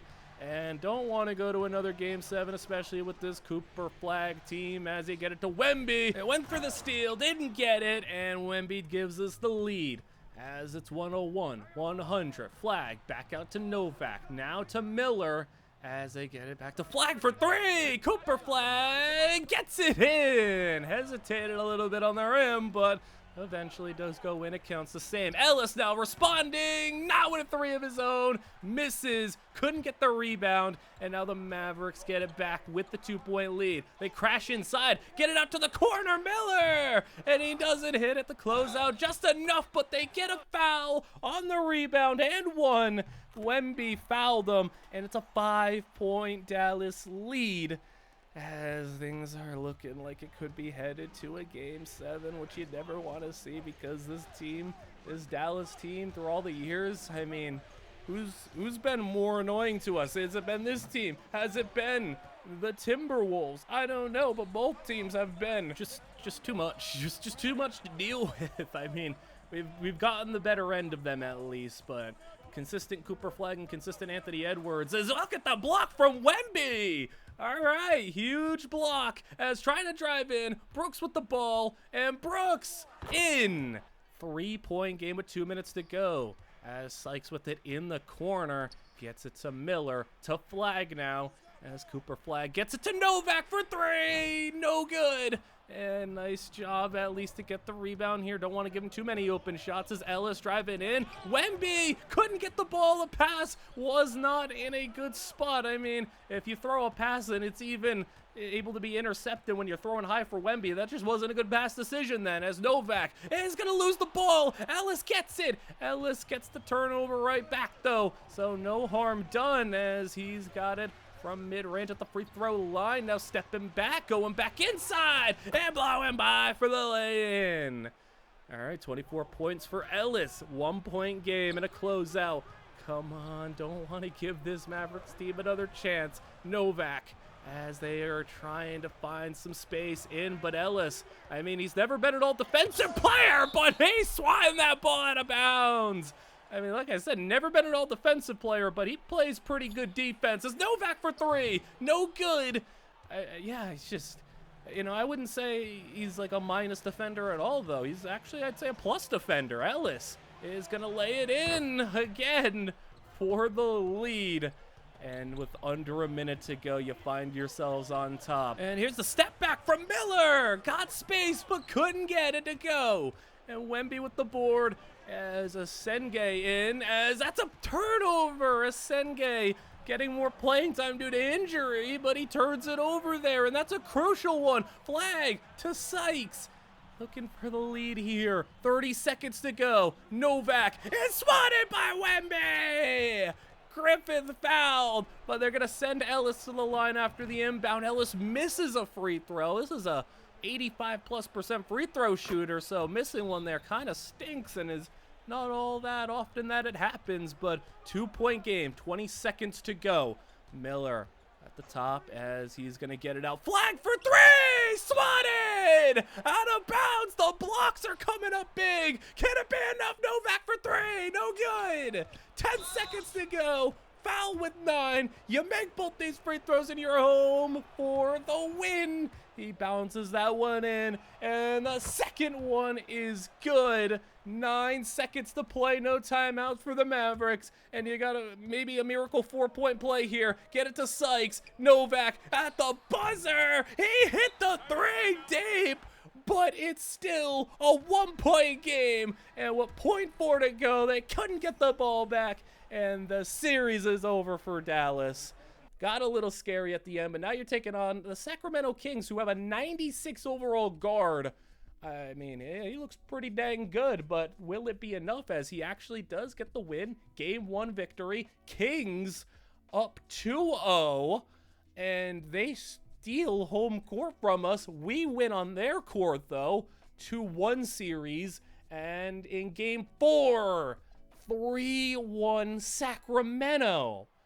Oh, boy, what's going on here? A 62-win Phoenix squad down 3-1 to the 48-win Sacramento team. I mean, they got a really good squad, but you just are not expecting to be in this spot right now and got to make a 3-1 comeback, and you're down by 8 in Game 5. All right, well, I mean, the Stars, it's their time to shine if there's ever a time. Wemby with the assist to Asenge, and with 5 to go, Butler with the ball, as he's gonna dribble back and forth, driving inside now. Butler gets it inside, and one. Wemby with the foul. And for the 9-point lead, it is good. You gotta make a 9-point comeback with 5 minutes to go. All right, Wemby, pump fakes again. Wemby just taking it inside though. As now Wemby dribbling in. I mean, it's just, how do you defend him? How do you do that? Wemby's got 30 on the game now. Best with the ball. 96 overall. Just as good as Ellis, just as good as Wemby. Best for 3. No good, but he gets the rebound. Out to Green. And that was a good opportunity. There, another 3. That one, not a great shot, but it is going to be our ball regardless. Ellis inside. Wemby assist. 5-point game now. Must win. Do or die for the three-peat for Wemby. The back-to-back for the Suns. Ellis's 4th title on the line here. Best inside as he puts it up over Stockton. No good. Wemby with the rebound. Gets it out to Ellis. Ellis gets it back to Wemby. And now to Ellis, a little 2-man game as Ellis inside to J.D. Francis. As he gets it in, he's back from injury, so this team is basically at full capacity, so you can't even use the injury excuse. 3-point game, though. They're slowly coming back in this one. Green has to pick up his dribble, gets it on Wemby now. I mean, I don't know if I love this one. Yeah, that's just not a good shot. You're not taking a fader over Wemby and expecting that to go in. Ellis with the ball. And maybe with the situation, I mean, this Kings team hasn't really competed all that much, so maybe they're just not ready for this type of closeout, not ready for this type of situation. Wemby working one-on-one, 4 seconds on the clock, puts it up, but he draws a foul. I don't know about that one, but all right, foul. Wemby, 2 free throws, good. And the Kings still up by 1. Best with it, dribbles, gets through, and Best! That's a nice lay-in. Almost got there. He's got 30, and Best has 15 points in the 4th quarter as they go out to Ellis for 3. Ellis ties it! And when you need the big shot, Trayvon Ellis is here when you need him most as Best gets it to Jackson. And Jared blocked! Wemby gets the ball. Defense coming up big. They were down by 9. Now a tie game. Wemby with the ball. Chance to take the lead. Stockton playing her. But the team, like I said, full capacity right now. Francis, open mid-range. Got it. Banks it in. lead for the Suns. All this to try to pull off the 3-1 comeback just to get it to a game 6. Green is going to go turn around. Deep shot from 2 with one arm, and he's not going to get it to go. Wemby, this team has gone ice cold. Brooks fouled. The Kings are just spiraling in these last few minutes. I mean, they have just not been able to do anything. And now it's a 2-score lead for the Suns. All right, well, Kings, you got 90 seconds to try to rectify this, try to figure out something here, because it's just whatever's going on isn't working. As Green tries to drive in isolation as they get it out to Butler now. Butler with the screen from Jackson. And Butler is they're not able to get around. And Green, they got to put up a shot, 2 seconds in coverage. No good again. They just can't do anything. They can't do anything at all. The Suns giving it their all. And no good from Ellis. But a minute to go. And clock is ticking down. It's still a 2-score game. The Kings gotta make a shot. Gotta put something in. Just cannot let this ice cold run give us another chance in this series. Green can't get by. Best outside. Wemby's on him. Best shot is good for 2. And now a 2-point game with 30 seconds. Stockton to Ellis. Can you find a dagger here? Ellis making a move. Ellis inside to Stockton. And Stockton to take the shot. It's good. 2 more on the board, a 4-point lead with 18 seconds to go. Jackson gets it out, and Butler in the corner. They need a 3, he's just gonna pull it, and he misses. Oh, Kings, you have messed up now. You gave him a chance. Wemby and Ellis go for big games. Brooks even put up 27, and now in game 6, it's a 1-point game. This is getting scary for Sacramento. You cannot let this happen. You cannot let this happen. Ellis is going to pull back. And that shot looked pretty. Didn't go in, though. 4 minutes to go. Kings looking for the lead. Wemby gets the steal. And it's just so hard to pass inside on these fast breaks when Wemby is there. Just taking up so much space. And with 4 minutes to go, Stockton with the ball. He's almost fully healthy at this point. Wemby out to Francis. And no good, but Wemby put back. 3-point game. 3-pointer for the tie. No good, Kings.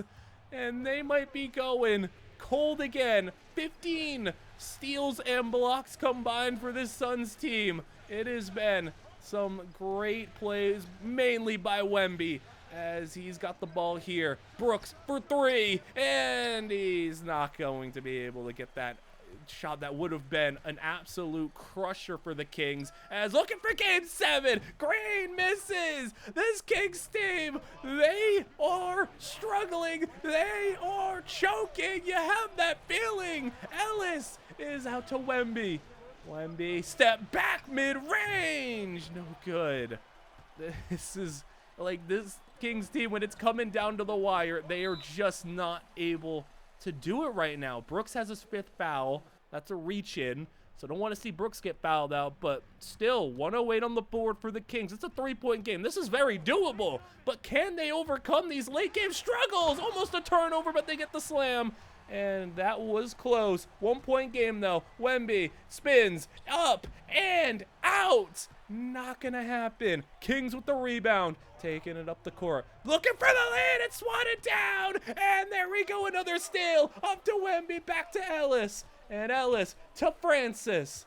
And Francis with the ball. He's a power forward, but he's got some dribbling capabilities. He can do a little something. Maybe not on Jaren, but he can still do something. Like I said, Francis with it. Brooks out to Wemby, and Wemby step back.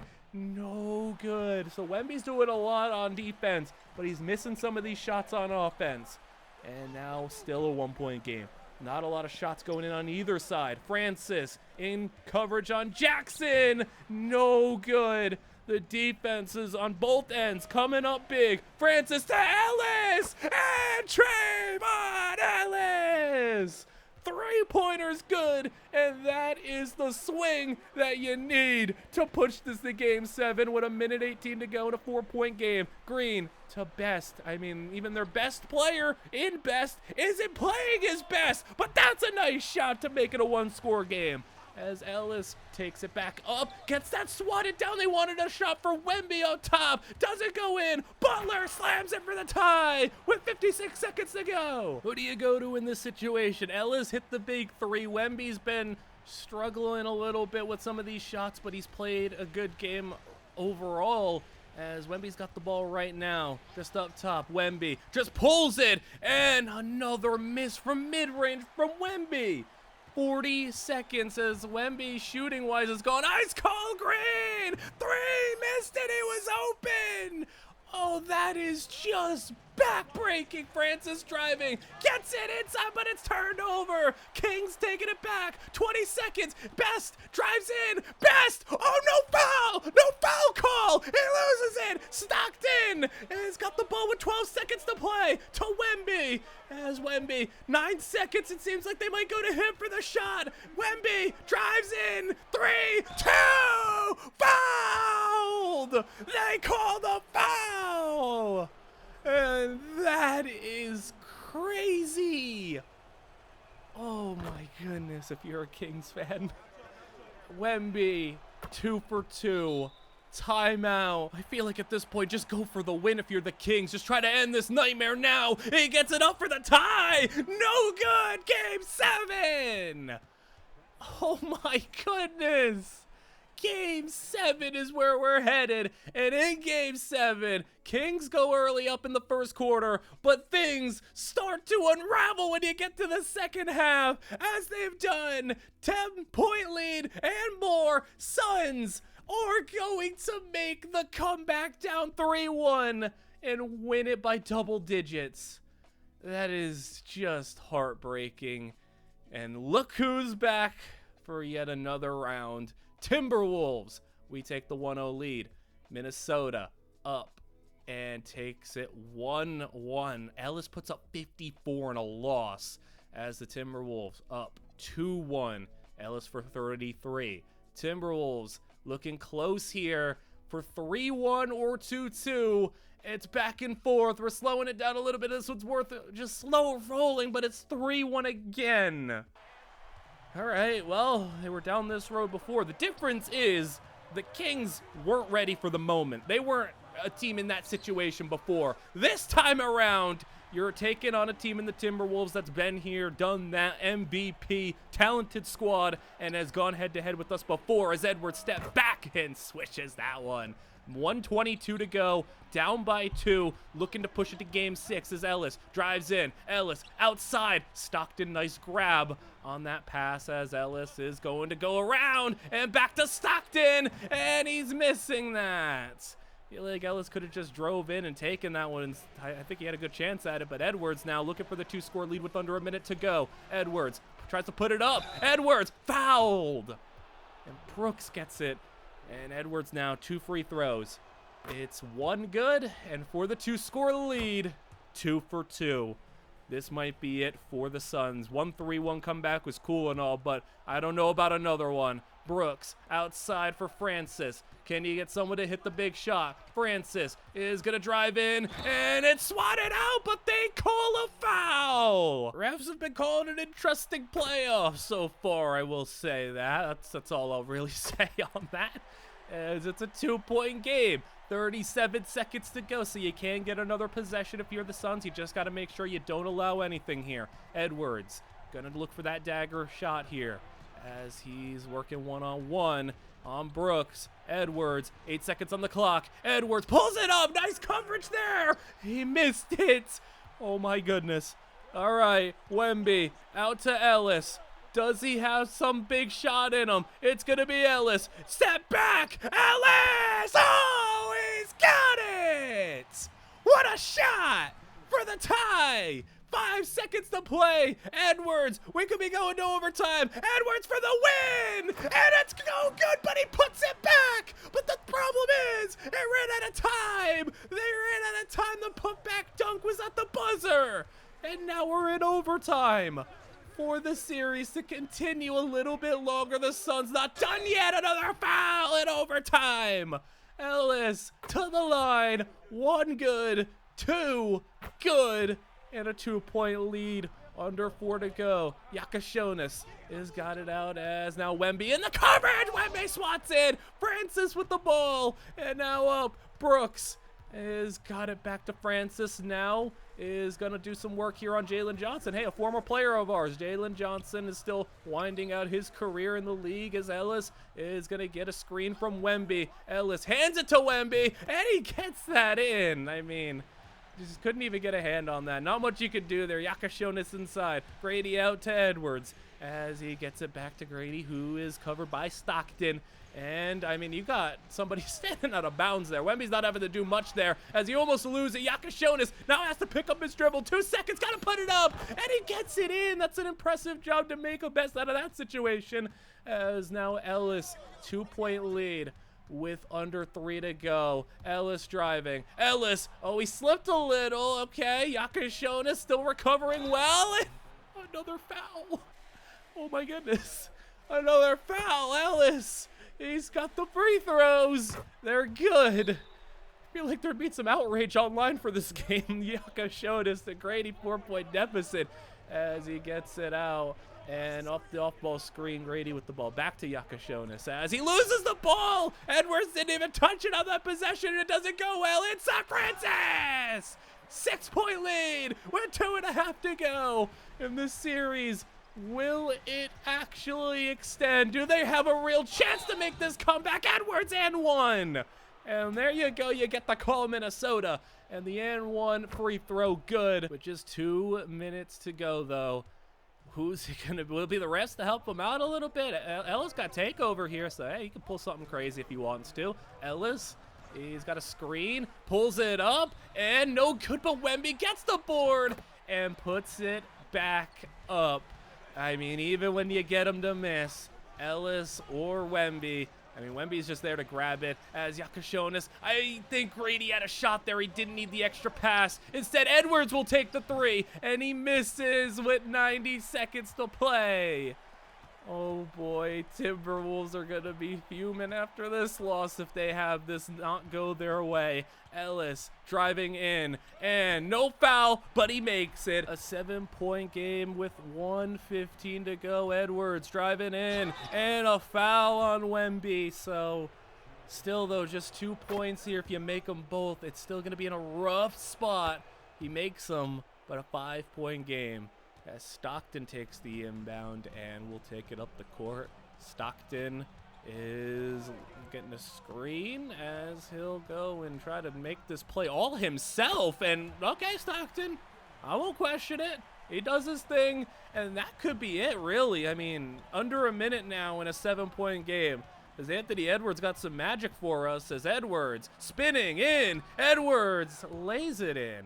5-point game. I mean, you basically can't let the Suns score really at all here as they do commit a foul, and they turn it over on the inbound. Oh no! Edwards lays it and 1. Oh, that came out of nowhere. Edwards takes the inbound, takes it all the way, and gets the and 1, and suddenly it's a 2-point game. Okay, that was just crazy out of nowhere. Ellis with the ball with 30 seconds to go. So now a stop means the Timberwolves will get the ball. Ellis is going to have it bounce out.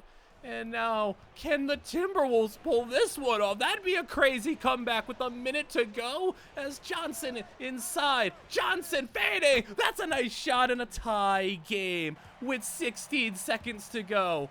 All right, it looks like it's going to be Ellis. 1 shot. Ellis to try to avoid double overtime, to push this to game 6. Ellis, he's been clutch before. Can he do it again? Ellis, he's going to go up and under, and it's good with 0.9 seconds to go. Enough time for the Timberwolves to get off a shot, but probably not a good one. 0.9 for the potential double overtime. Oh, he missed the steal. Edwards, it's in. He got it off in time. He went for the steal. Edwards got wide open, and it's good. Double overtime. What is going on in this one? 138. Ellis, pull up, mid-range. Ellis, it's no good. Both these teams have got to be so tired at this point. What a game. Loses the ball, gets it back. Grady out. Yakashonis, that's in coverage. No good. Francis gets the board. I mean, it's just both these teams have got to be exhausted. And yeah, you have to think of how this is going to affect the rest of this series. Wemby putting on the moves. Fatigue's got to be setting in, and this could be huge. Not just to win this game, as Yakashona's open for three, missed it. But not just to win this game, but to have, you know, even though you'll be tired, they'll be tired too after this one. As Francis picks up the triple but turns it over in a 2-point game with 3 minutes of double overtime. Johnson to Edwards, back to Johnson. As now back to Edwards for three. Anthony Edwards, no good.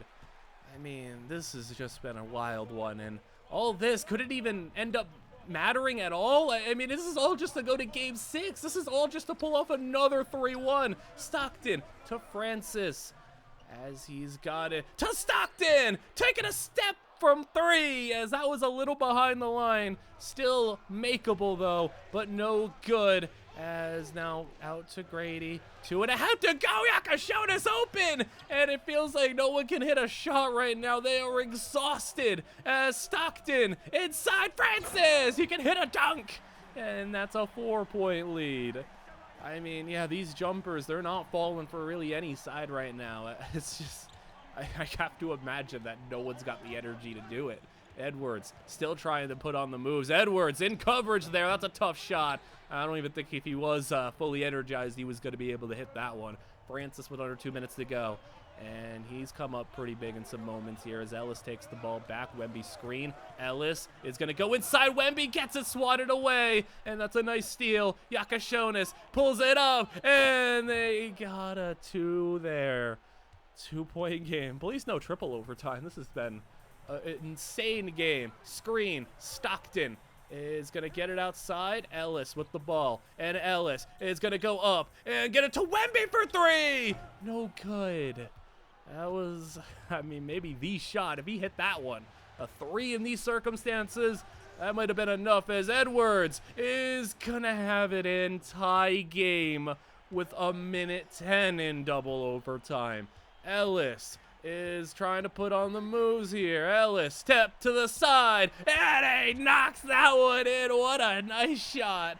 I mean, some of these mid-ranges that he hits are just so beautiful to watch. And with 52 seconds, Yakashona's in the corner! No, Yakashonas has been coming up cold in these late-game shots, as now with 43 to go. Wemby with the lead. Can it happen? Wemby, step back 3! Oh, he's got it! Wemby taking the step back, banging the 3, and now with 37 seconds to go, it might be all over. Grady, okay, never mind. He hits that. They're going to call it a 2, but 31 seconds and a 3-point game. They get it to Ellis. A stop here gives the Timberwolves a chance for triple overtime, but Ellis, he could have just drove in there. Instead, he passed it. I mean, he did drop the pass, but still, he didn't need to do that. And now, Edwards will get a chance. Edwards, can he hit the 3? No, they're going to get it to Yakashonas. No good. No good. Yakashonas with another miss. A foul with 6 seconds, so I don't know if a miracle is going to be here. 149, 144. I mean, in this game, maybe anything could happen. Edwards got to put up a shot. Edwards, it's to Murphy for 3. No good. Suns win it. Take it to game 6. And Ellis goes for 45 and 10. Game 6 dominated by the Suns. Game 7, you have got to be kidding me. Dominated by Phoenix.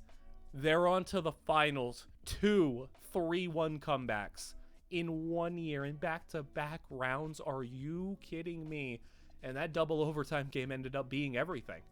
We go to the finals though, and well, the Suns are not doing too hot, but I mean, does that even matter with the way this playoffs have gone? A win for the Suns there to try to tie the series. Will it be 2-2? It will be 2-2, as it's Wemby 40, 25, and 4. What in the world? We're on to game 5, and the Suns go down, and it's 3-2 now in game 6. I mean, it's not a 3-1 comeback, but this would still be really impressive. Stockton hits the 3, 117, 111, Suns on top.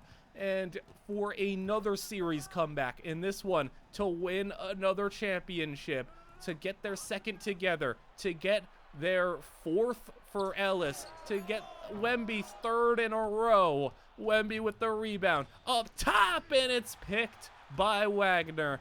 And he's got it down the court inside. Paolo has got it for a 4-point deficit. He's got 32 on the game. And Ellis now with the screen. Asenge is going to give him some space. Ellis pull up 3. And Ellis no good. I mean, for the first time in the finals, though, Ellis hasn't been the one here. He's been, playing. It's not even like he's playing bad. It's just Wemby's the one going nuts right now. You'd expect eventually him to have that series where he just takes over. 6-point game for the Suns now. Things are looking good right now. Queen out and gets it to Kobe White. 3 is good. All right, 3-point game with 3 minutes to go. Ellis has got the ball, gets it to Stockton. They're setting up here as Wemby is going to be available to him in the post. They get it to him. Wemby one-on-one, and he's going to just go right through Queen. I mean, what do you do there? Again, just what do you do? As a Magic possession's going to result in Paolo. That's a nice job to get in there on defense, but he still puts it in for a 3-point deficit now. Stockton got the ball, screen, and Wemby going free. Stockton playing a lot more distributor role in this one as Ellis is going to go for the drive and go for 31 now, as another big 30-point game in his playoff career, as that's going to be good. So Magic keep on responding, but still the Suns maintaining that lead. Open 3, Brooks got there. Wemby, Mr. Bailout in these situations. Brooks bricks a wide open 3, but Wemby's always there when you need him. And now with the 5-point game again, will the Magic get another response? Yes, they will. So they are remaining to just stay in this. I mean, you see in that down there, they're shooting 12% better this game, 56% to 44. Yet here the Suns are winning this game because the Suns are just doing more with turnovers. They're doing more with getting these second chance points. They're getting these 3-pointers from Brooks like that. 8-point game. And now we could be actually headed game 7. Good defense. 45 seconds to go. And for the finish, inside to Francis. 10-point game of 40 seconds. And that will do it. They are going to game 7 again. I cannot believe this team this year. This is ridiculous. Game 7 again. Again. And this one is pure domination. This is ridiculous. They take home a championship, win it by 10, and 3-1, 3-1, 3-2, all undone, just completely evaporated, and another championship for Phoenix. Now we've had Ellis go back-to-back 2 separate times in his career, and Wemby is 3-peated. Wemby has won Finals MVP, regular season MVP, and Ellis, I mean, a good playoff run from him again. Just he didn't have as big of a Finals, but he still was really good, obviously. Go to see what the team looks like this year. I mean, you imagine Wemby, yep, Francis, yep, Ellis, yep, Brooks, yep, Stockton, yep. They added even Nolan Traore as a backup point guard, so it's the same team basically plus a backup point guard. And because of that, yeah, they're out here trying to chase history right now. About 71-11, one of the greatest regular seasons of all time. Wemby gets back-to-back MVPs and Defensive Players of the Year. We also get Most Improved Player, because why not? And both Ellis and Wemby were top 3 in MVP as well. I mean, yeah, you go through round 1. You are a 71-win team. How about a game 1 victory? How about game 2? Win. Looking to sweep the Warriors. This Warriors team has, I mean, they've faced off against Phoenix a number of times in these series, but it just never has gone Golden State's way. 3-1, Golden State down, and overtime, close it, game over, series over, round 2 against Portland now. How cool would it be to three-peat as, you know, a team? I know Wemby's already done it, so I guess Wemby's going for 4 in a row, and a 130-88 win in round 1. So I guess the last playoffs it was down to just comebacks and everything, and here we're looking at some straight domination from this team. Will it be a sweep? It will be. Very close, but got it. And now taking on the Kings again. So, all right, the Kings, they were here before. They're here again. Maybe a little bit more prepared for the challenge this time. Well, not in game 1. Are we going to sweep our way all the way to the finals? And that's 2-0. Ellis for 40 points on a good night. And make it 3-0. That's crazy how, like, now it's just straight up destroying everybody. And 4-0.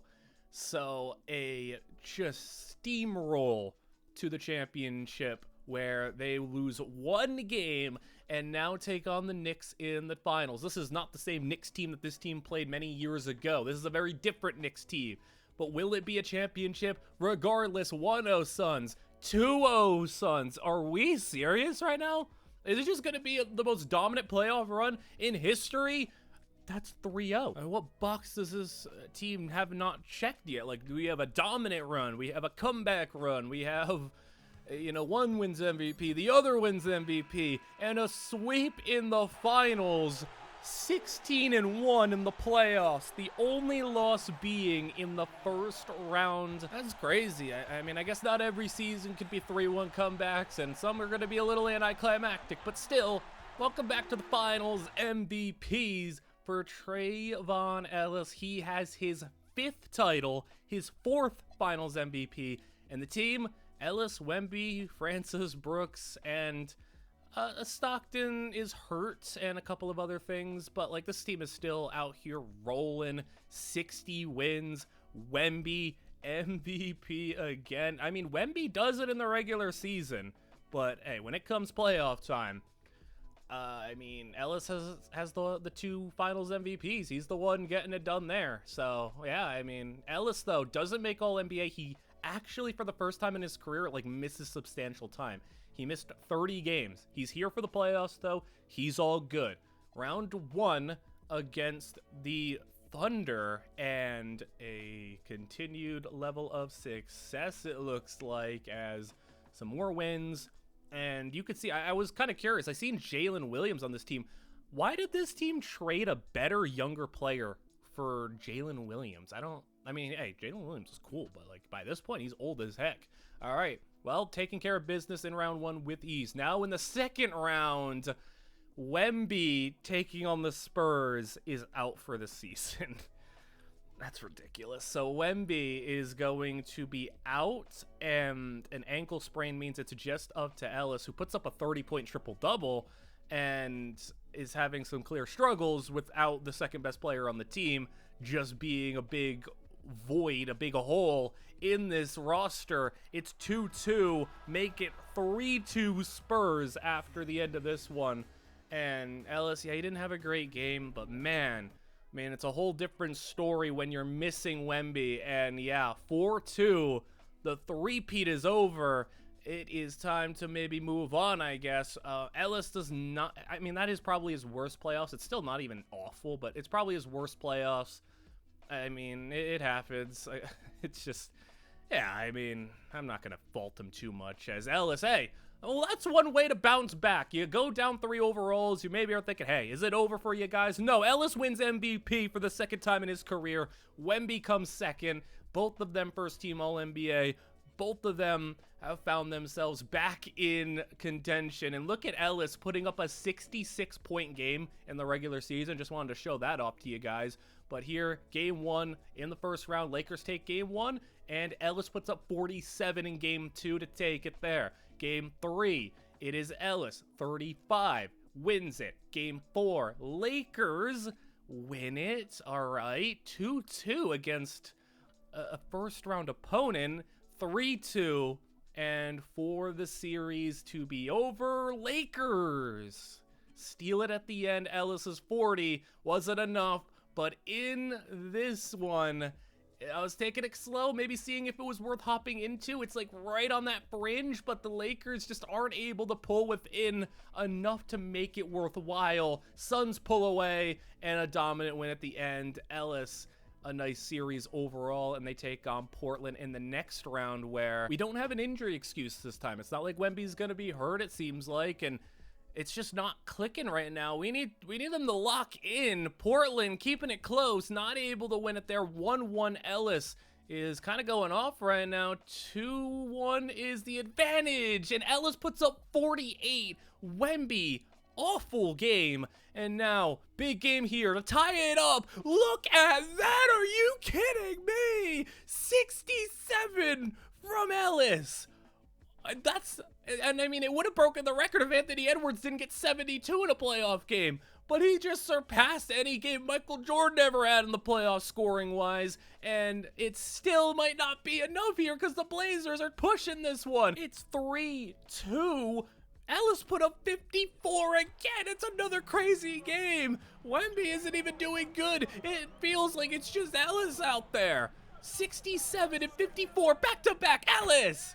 I mean, yeah, now you need to win this one. He's got 33 so far. Not a lot of time left. Under 3 minutes to go, but the Suns holding on to a 9-point lead. I mean, this one is right on that fringe of having the Blazers able to close this one out, especially when Shaedon Sharpe's hitting a 3 like that. 6-point game with under 2.5 to go. Gets it inside. Wemby, dunk. That was a little too easy for him, as they'll get the ball with 2 minutes to go, needing to keep pace with this Suns team. Sharpe and lays it in. I mean, we've seen this team come back from down 3-1, 3-2. They were able to do it, and then they dominated the very next year, so they've been able to do it in every way. Ellis is not able to get that one to go. I mean, I was ready to say, like, hey, is he just unguardable? Is he just not going to be able to be stopped? As Sharpe has got the ball and a foul.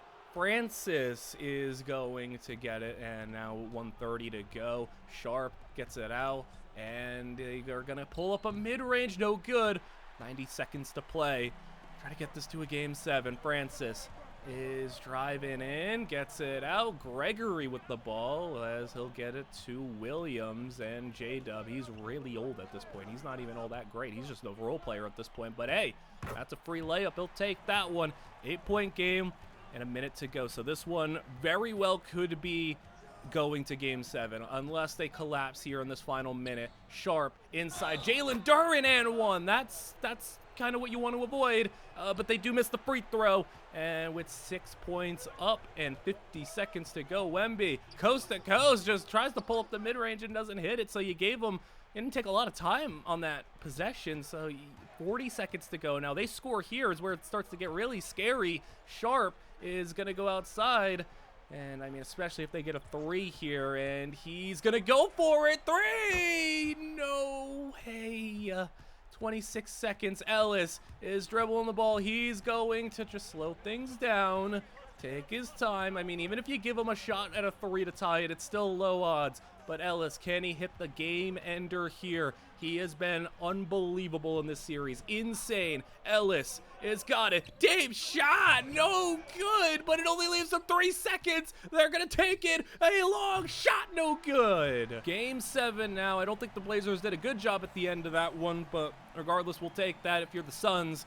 And in Game 7, it's a game. I feel like so many Game 7s, like, the Suns managed to pull away in them, and they will do it again. A 22-point win. Ellis, 46. What a series. 60, 50, 40. Amazing games. And the familiar foe tries to take us down. The Timberwolves. I feel like history will be very sad looking back for Anthony Edwards, just seeing how many rings he potentially got stopped. Ellis put up 50 again in the playoffs. And how about 57 now? Ellis, is he having the greatest playoff run ever? This is ridiculous. Another win. Ellis, only 33. But a conference finals MVP where he puts up 45 a game. And they're taking on the Milwaukee Bucks. And this is a good Bucks squad, well balanced with a 90 overall point guard. And they are going to see if they can be the ones to stop Ellis, because this has been ridiculous. Ellis has done insane things. 36 now. I mean, 36 is a down night for him, it feels like, because he's putting up the games where he's putting up 49 points in the finals. Like, this is ridiculous. Bucks, though, are going to take care of business there, and man, I mean, the Bucks are still coming out on top of that one. Ellis, 41 in that one. I hopped in just to kind of see, and the Suns take care of business there. 40 more for Ellis. It's been a close back and forth series, but Ellis has actually just gone nuclear. This might be his best version right now, and he got 29 there. That's probably his worst game of the playoffs. Game 6, and we know the situation. Milwaukee's up 3-2. 3-2s feel like they are not the same deficit for the Suns as they are for other teams. It feels like this team has been able to thrive. Ellis thrives in these scenarios, it feels like, so often, as they have a tie game with 4.5 to go. 2 seconds left on the clock, gotta get rid of it, and no good there. Stockton with the rebound. Can they come out and make another 3-2 comeback? Can Ellis continue the hottest streak any player maybe has gone on in the playoffs? Because this is ridiculous right now. This is unbelievable. Wemby blocked.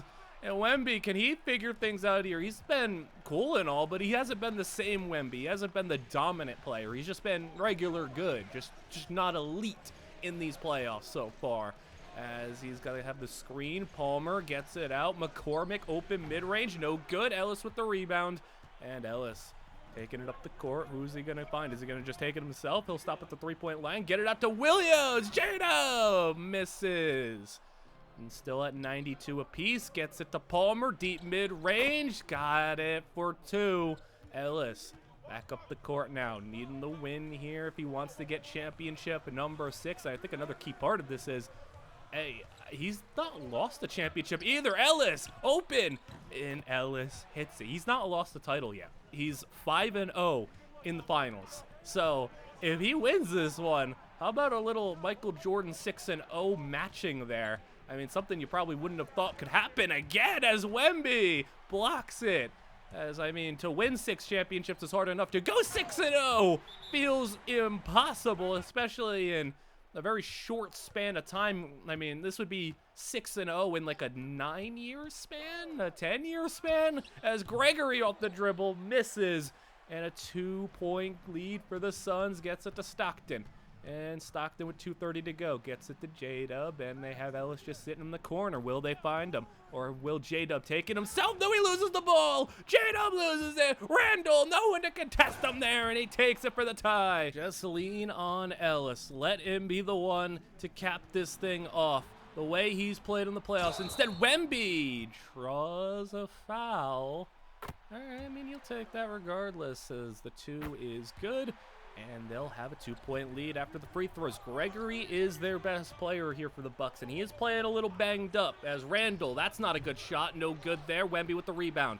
Just not good at all, and he was all over him. And now with the ball, 2-point lead, 90 seconds to go. Ellis on Gregory. Just attack him. Attack him! And it rolls out! Just barely rolls out, and that's good. Job from the Bucks. They pull the 3! And that was bold. Doesn't work. And Wemby just a behind the back move. Ow! Williams! J-Dub! He might be old, but he's still good. At least good enough. As Brian now fouled. Stockton has the foul, and the free throws from Bryant are good. And with now a 3-point game, a minute to go. Stockton up top, and Ellis saves that one. He catches the ball. That should have been a turnover. Instead, Ellis will miss the shot. 50 seconds to go, and the Bucks can tie this one up. Bucks with Butler, and they'll go out to the corner. Brian, he'll take a step back a little bit, work things on Stockton. Go for the mid-range. Caught that one, man. 30 seconds, and Ellis looking for the clutch shot. Ellis, what do you got here? Ellis up! No good! No! Ellis, he's not been able to make his last 2 shots, and that could be what cost him. Brian, no for the lead! 10 seconds, and Ellis, he got the rebound. He'll get the free throws, but that means the Bucks will still have 1 chance to hit a 3 here for the tie, to go to overtime. Gregory! No good! And the Bucks had their chance, had their opportunity, and no overtime. Victory for the Suns. Game 7 and a 46-pointer for Ellis. And we're tied up in Game 7. 97-97. What a series. What a playoff run. Ellis, can you do it? Can you cap this one off? Ellis inside, lay in, good. That's 99-99 now. As Gregory with the ball, playing through that injury still, but he's still playing really well. They're still leaning on him. Ellis, you can see what he's done in the playoffs down there. That is insane. Gregory taking it inside, dunk! And Ellis is got to respond now. What do you got here? Ellis working on Gregory. Ellis is got it all isolated that side of the court to himself. He has to pick up his dribble though, and they'll get it out, and that's a turnover from Francis. Inside, good job from Francis to recover on defense. Block, but he gets the rebound and puts it in. 4-point lead for the Bucks. Stockton had some space there if he wanted to pull that. I mean, he doesn't do it. Francis instead, that's a crazy shot that does not go in. And now the Bucks can go up by yet more points, yet again. 6-point lead. And will it be a finals loss for Ellis after this entire playoff run? Ellis, do you have a little bit more magic in you? I know you're a little bit older. He's getting blocked. I know you're a little bit older, but can you do it? One more time. Traore at the buzzer, no good. He had to put that one up because of the shot clock, so can't fault them there. Maybe could have gotten a better shot, though, if you pass to someone a little bit closer. Bryant, can they extend their lead even further? I mean, you have to think if they get it up by double digits at this point, which they almost could have been well on their way. That would have been an 8-point lead. And Russell to Ellis. And there's no Wemby on the court either, by the way. So this is getting really scary. No Wemby, no anybody. It's just Ellis and old J-Dub. Ellis, 3 seconds on the shot clock. Needs to put up something. Ellis for 3! Oh, what a shot! Ellis, Wemby's back in, but Ellis with a clutch shot over a defender. 4-3 to make it a 3-point game. You needed a spark like that to hit as they have a Bucks to go in. Ellis now down by 5, 3 minutes to go. J-Dub with it as he's working, gets it to Wemby. Wemby, and that's good. All right, they needed Wemby back in there bad. He puts into 3-point game once again. Gregory out to Butler. Butler working on Wemby. Now back to Gregory, who's on Ellis. And Bryant now. And patient with it. Under 10 seconds on the shot clock. Bryant, what has he got here? Fading! Mid-range! No! Butler rebound!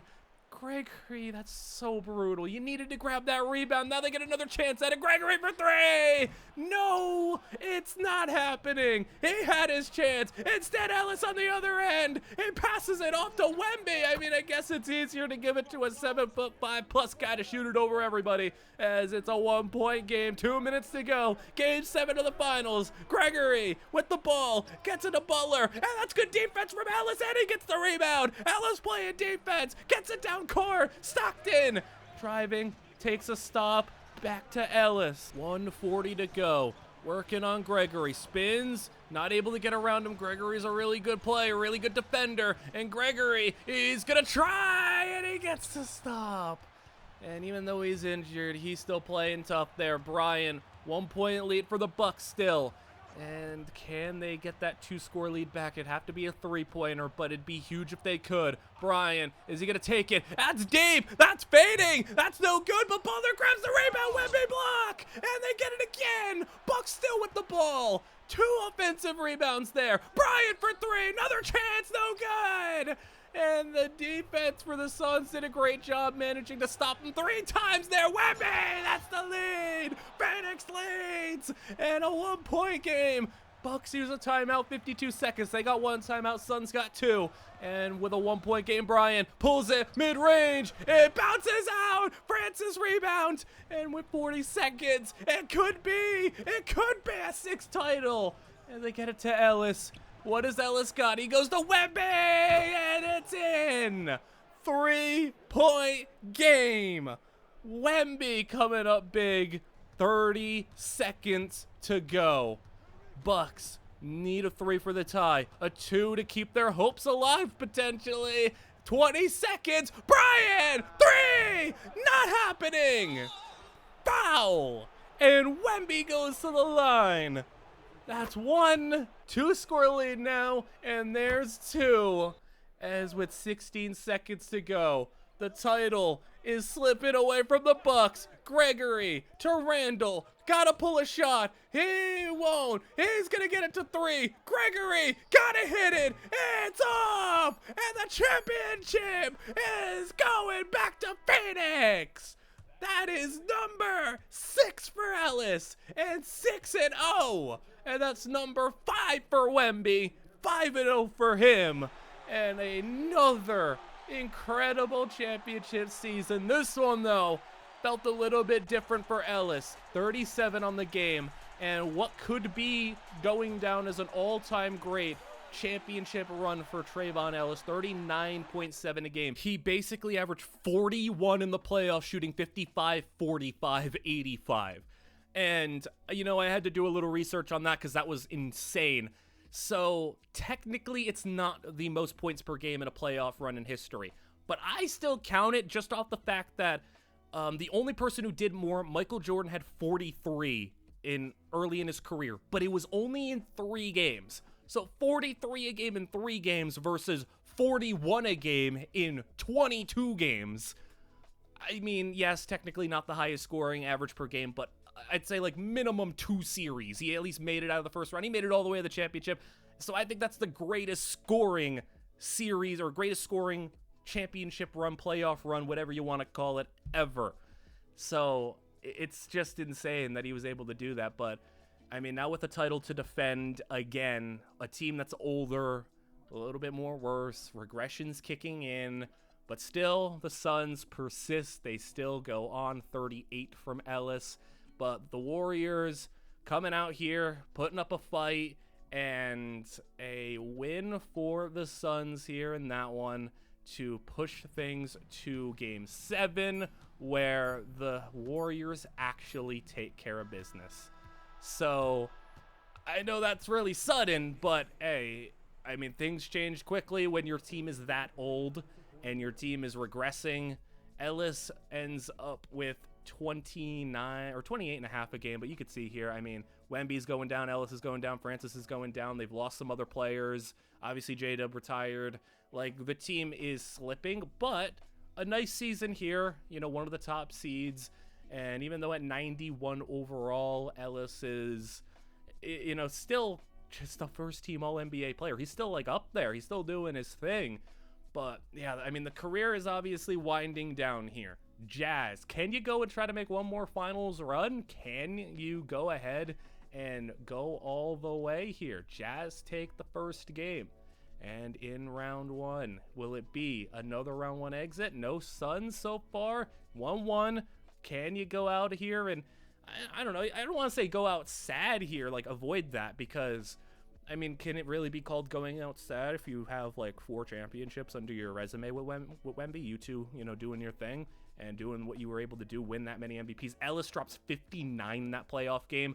I mean, he's just going absurd. He's just nuts right now. He drops 47. He's also playing like the whole game too. Like, I don't even know why, but they win in round 1, and in round 2, a rematch against the Warriors. That's a victory. 44 for Ellis. I really don't know why he's playing 48 minutes. I have everything on auto again. Like I said, I have all this stuff on auto. So he plays 47 there. I guess they just don't have guard play or something. I don't know. Warriors, though, are going to win that game.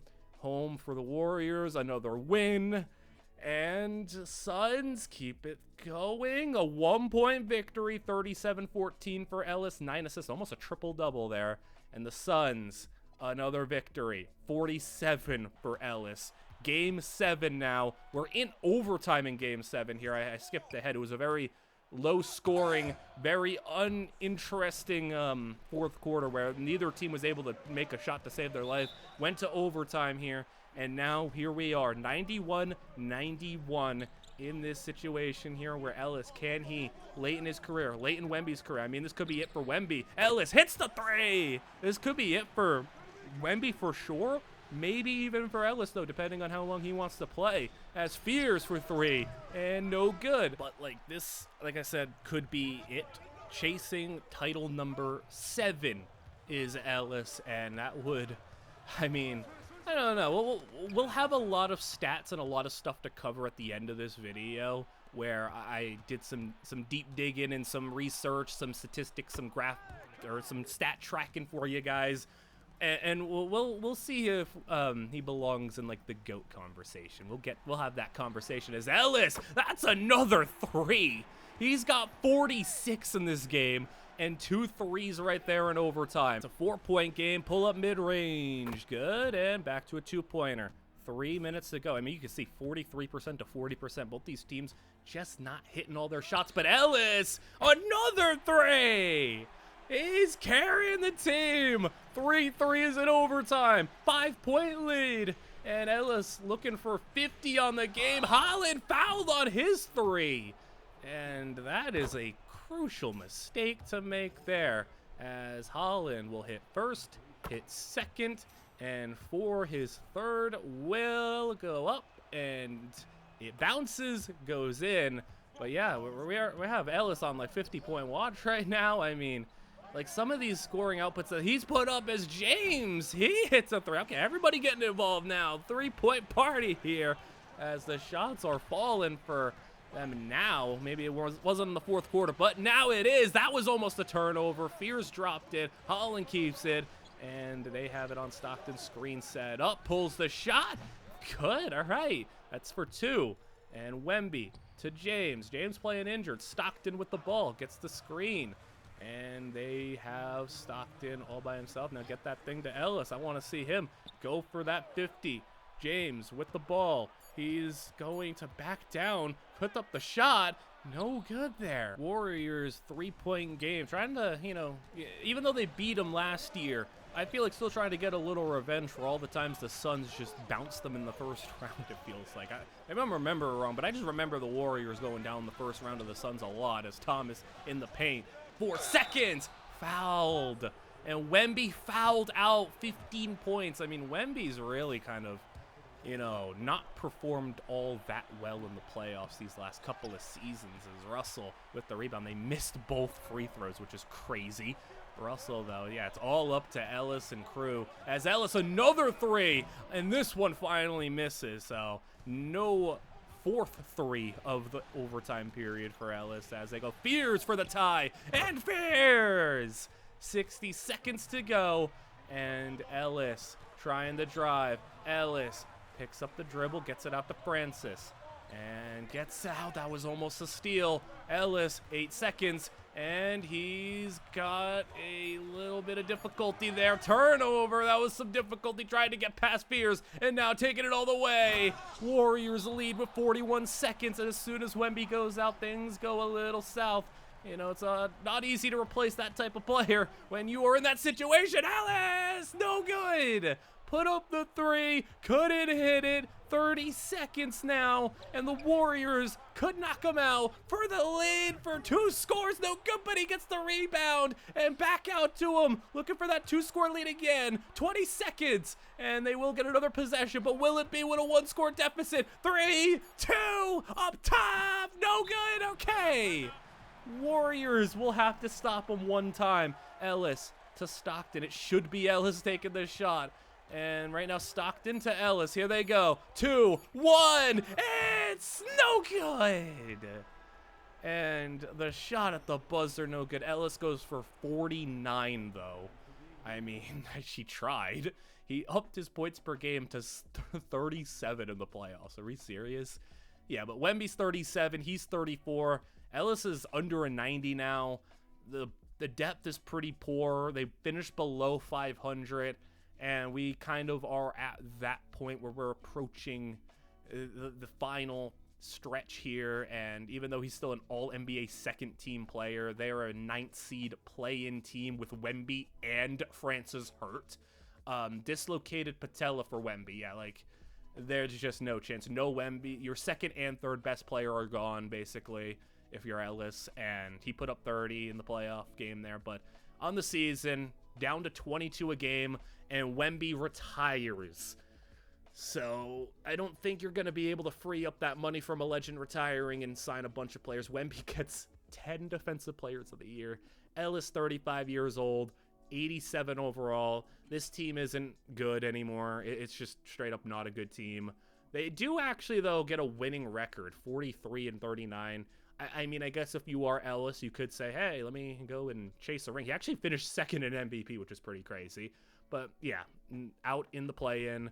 And yeah, like I said, if you're Ellis, you could maybe try and say, hey, let's go and chase another title or something. Ellis, though, I think he's content putting up 28, 6, and 5 at 36 years old. He's now not even the highest rated player on his team. He's an 86. What looks to be maybe his final season at 36 years old. And if he wants it to be, I guess he really could play as long as he wants, because he's still making all-NBA teams. An all-NBA third team, though, but still all-NBA team out in the play-in, and he didn't even have a great play-in game. He had put up 23 a game, and he's going to go one more year. And, I mean, he had the farewell tour, so we gave it to him. Farewell tour for him. That Gregory dude who I said was a beast defender for the Bucks, yeah, he's out there still doing stuff. Ellis in his final year makes first team All-NBA, puts up 24, 5, and 5 at 38 years old, 19 years in the league, and that will do it for his career. But don't go away just yet, because we still have one last thing to get into. Ellis obviously makes the Hall of Fame, gets his jersey retired, but now I think it's cool to maybe look back at his career in total. Where does he rank among the greats? What was his career in total? So after compiling all his stats, here is the final tally. I even had to do some manual stuff to get his playoff stats. So he was on the Suns for 19 years, a one-team guy. It's not often you see one player spend 19 years at one team, but under his watch, while he was on the Suns, over that 19-year span, the Suns went 970 and 588, winning 62% of their games, averaging about 50 wins a season. In his career in total, 27 points per game, 6.8 rebounds, 5.9 assists, 1.3 steals, half a block, shooting 51, 41, 86, 346 double-doubles, 22 triple-doubles, 134 40-point games, 17 50-point games, and a 60-point game. And then I had to manually keep the playoff stuff, but in the playoffs, he averaged 29.9 points a game, 6.7 rebounds, 6 assists. So he basically had his rebounds and assists stay the same. Steals, blocks, pretty similar, but he upped his points per game by basically 3, shot better from the field, shot better from 3, actually a little worse from the free throw, but 54 double-doubles, 4 triple-doubles, 37 40-point games, 7 50-point games, and a 60-point game, and he won 62.9% of his playoff games. He never missed a playoff game. He was never injured for one, but he won in the playoffs at basically a higher rate than he did in the regular season, and had just, like, look at these playoff numbers. This is just insane levels of playoff performance. But we move on to, what about the accolades? What about everything else? So looking at what he was able to do, he won 6 NBA championships. 5 of them he was the finals MVP, 2 regular season MVPs. He actually won 4 scoring titles. First team All-NBA 9 times, second team All-NBA 4 times, third team All-NBA 4 times, and a 14-time All-Star. It's actually kind of interesting. He missed the All-Star game a couple of times when he was even an All-NBA player. Like, there was a time I think he was an All-NBA second team and he missed the All-Star game. I don't really know why, but here's what's really interesting. This season that I am putting on display might have been, like, from just a pure statistical standpoint, might have been his best season. He did not win MVP this year. 32, 9, 6, shooting 53, 41, 85-ish. He didn't win MVP that year. He won MVP the year previously, putting up 31, 7, and 6. And he won MVP a couple of years later, putting up, I think, like 33, 7, and 6, something like that. But this season, he didn't win MVP, and this maybe statistically was his best season. But still, 2 MVPs. His peak year looked something like that. Even if you want to say it was the year before, it was still pretty similar statistics, just less rebounds. Regardless, pretty nuts statistical output from him, and that puts us to where he ranks on an all-time level. So by the end of his career, he was 3rd all-time in points, 4th in shots made, 7th in three-pointers made, 11th in free throws, 70th in rebounds, 24th in assists, 27th in steals, 7th most 40-point games, 8th most 50-point games. And then when it comes to the accolades he had: ninth most All-Star appearances, the second most cumulative All-NBA appearances, but All-NBA first teams he was 11th, MVPs he was one of, roughly like under 20 players to win multiple MVPs. I know like Anthony Edwards, Wemby, think Shea ended up getting another one, so I had to count those guys. Scoring titles, that put him 4th all-time. Anthony Edwards got a bunch. He won it like every other year. Finals MVPs, though, 2nd most. Rings, 10th most. But I mean, literally, like, all of the people who have the most rings is just all the players who played with Bill Russell. So, I mean, that entire, like, Celtics roster for a decade has, like, the most rings. But, outside of the Celtics, he was, like, top 5 still, I mean, a lot of the Celtics players like clogged at the top of the list, but still really impressive. Years with one team. He had the 3rd highest stint with one team. Dirk had 21 years with the Mavericks, but his 19 years with the Suns put him 3rd all time. Playoff wins, 7th most all time. Playoff points per game in a career, 2nd to Michael Jordan. 40-point games, 2nd by 1 to Michael Jordan, 37 to 38. 50-point playoff games, 2nd to Michael Jordan by 1, 7 versus 8, which kind of puts you into this thought process here as you put a cap on everything. Does he have a conversation to be the GOAT? Regardless of who you think it is, MJ or LeBron, I'm not here to debate you, but I do think he is a lot closer to be comped to MJ due to the fact that they're both guards, scoring titles, 6-0 in the finals. So would you say overall this resume is more impressive than Michael Jordan? The playoff performances, the 6-0s, the finals MVPs. Michael Jordan also has all that stuff too, but was Ellis better? Well, the longevity too, the cumulative stuff? Maybe he does have a conversation. I think at the very least you're saying he's the 3rd best player of all time, with a maybe conversation to put him in the GOAT debate. That's at least my personal take on it. But let me know what you guys think, and let me know if you want to see more videos like this. Basketball season being back, I was kind of considering maybe doing a little bit more. If you want to see something like this again, please like, comment, and subscribe, or, just especially like the video, all that stuff that helps me, see what you guys want to have be on this channel a little bit more. And of course, I hope you all enjoyed as usual, and I will see you guys all in the next one.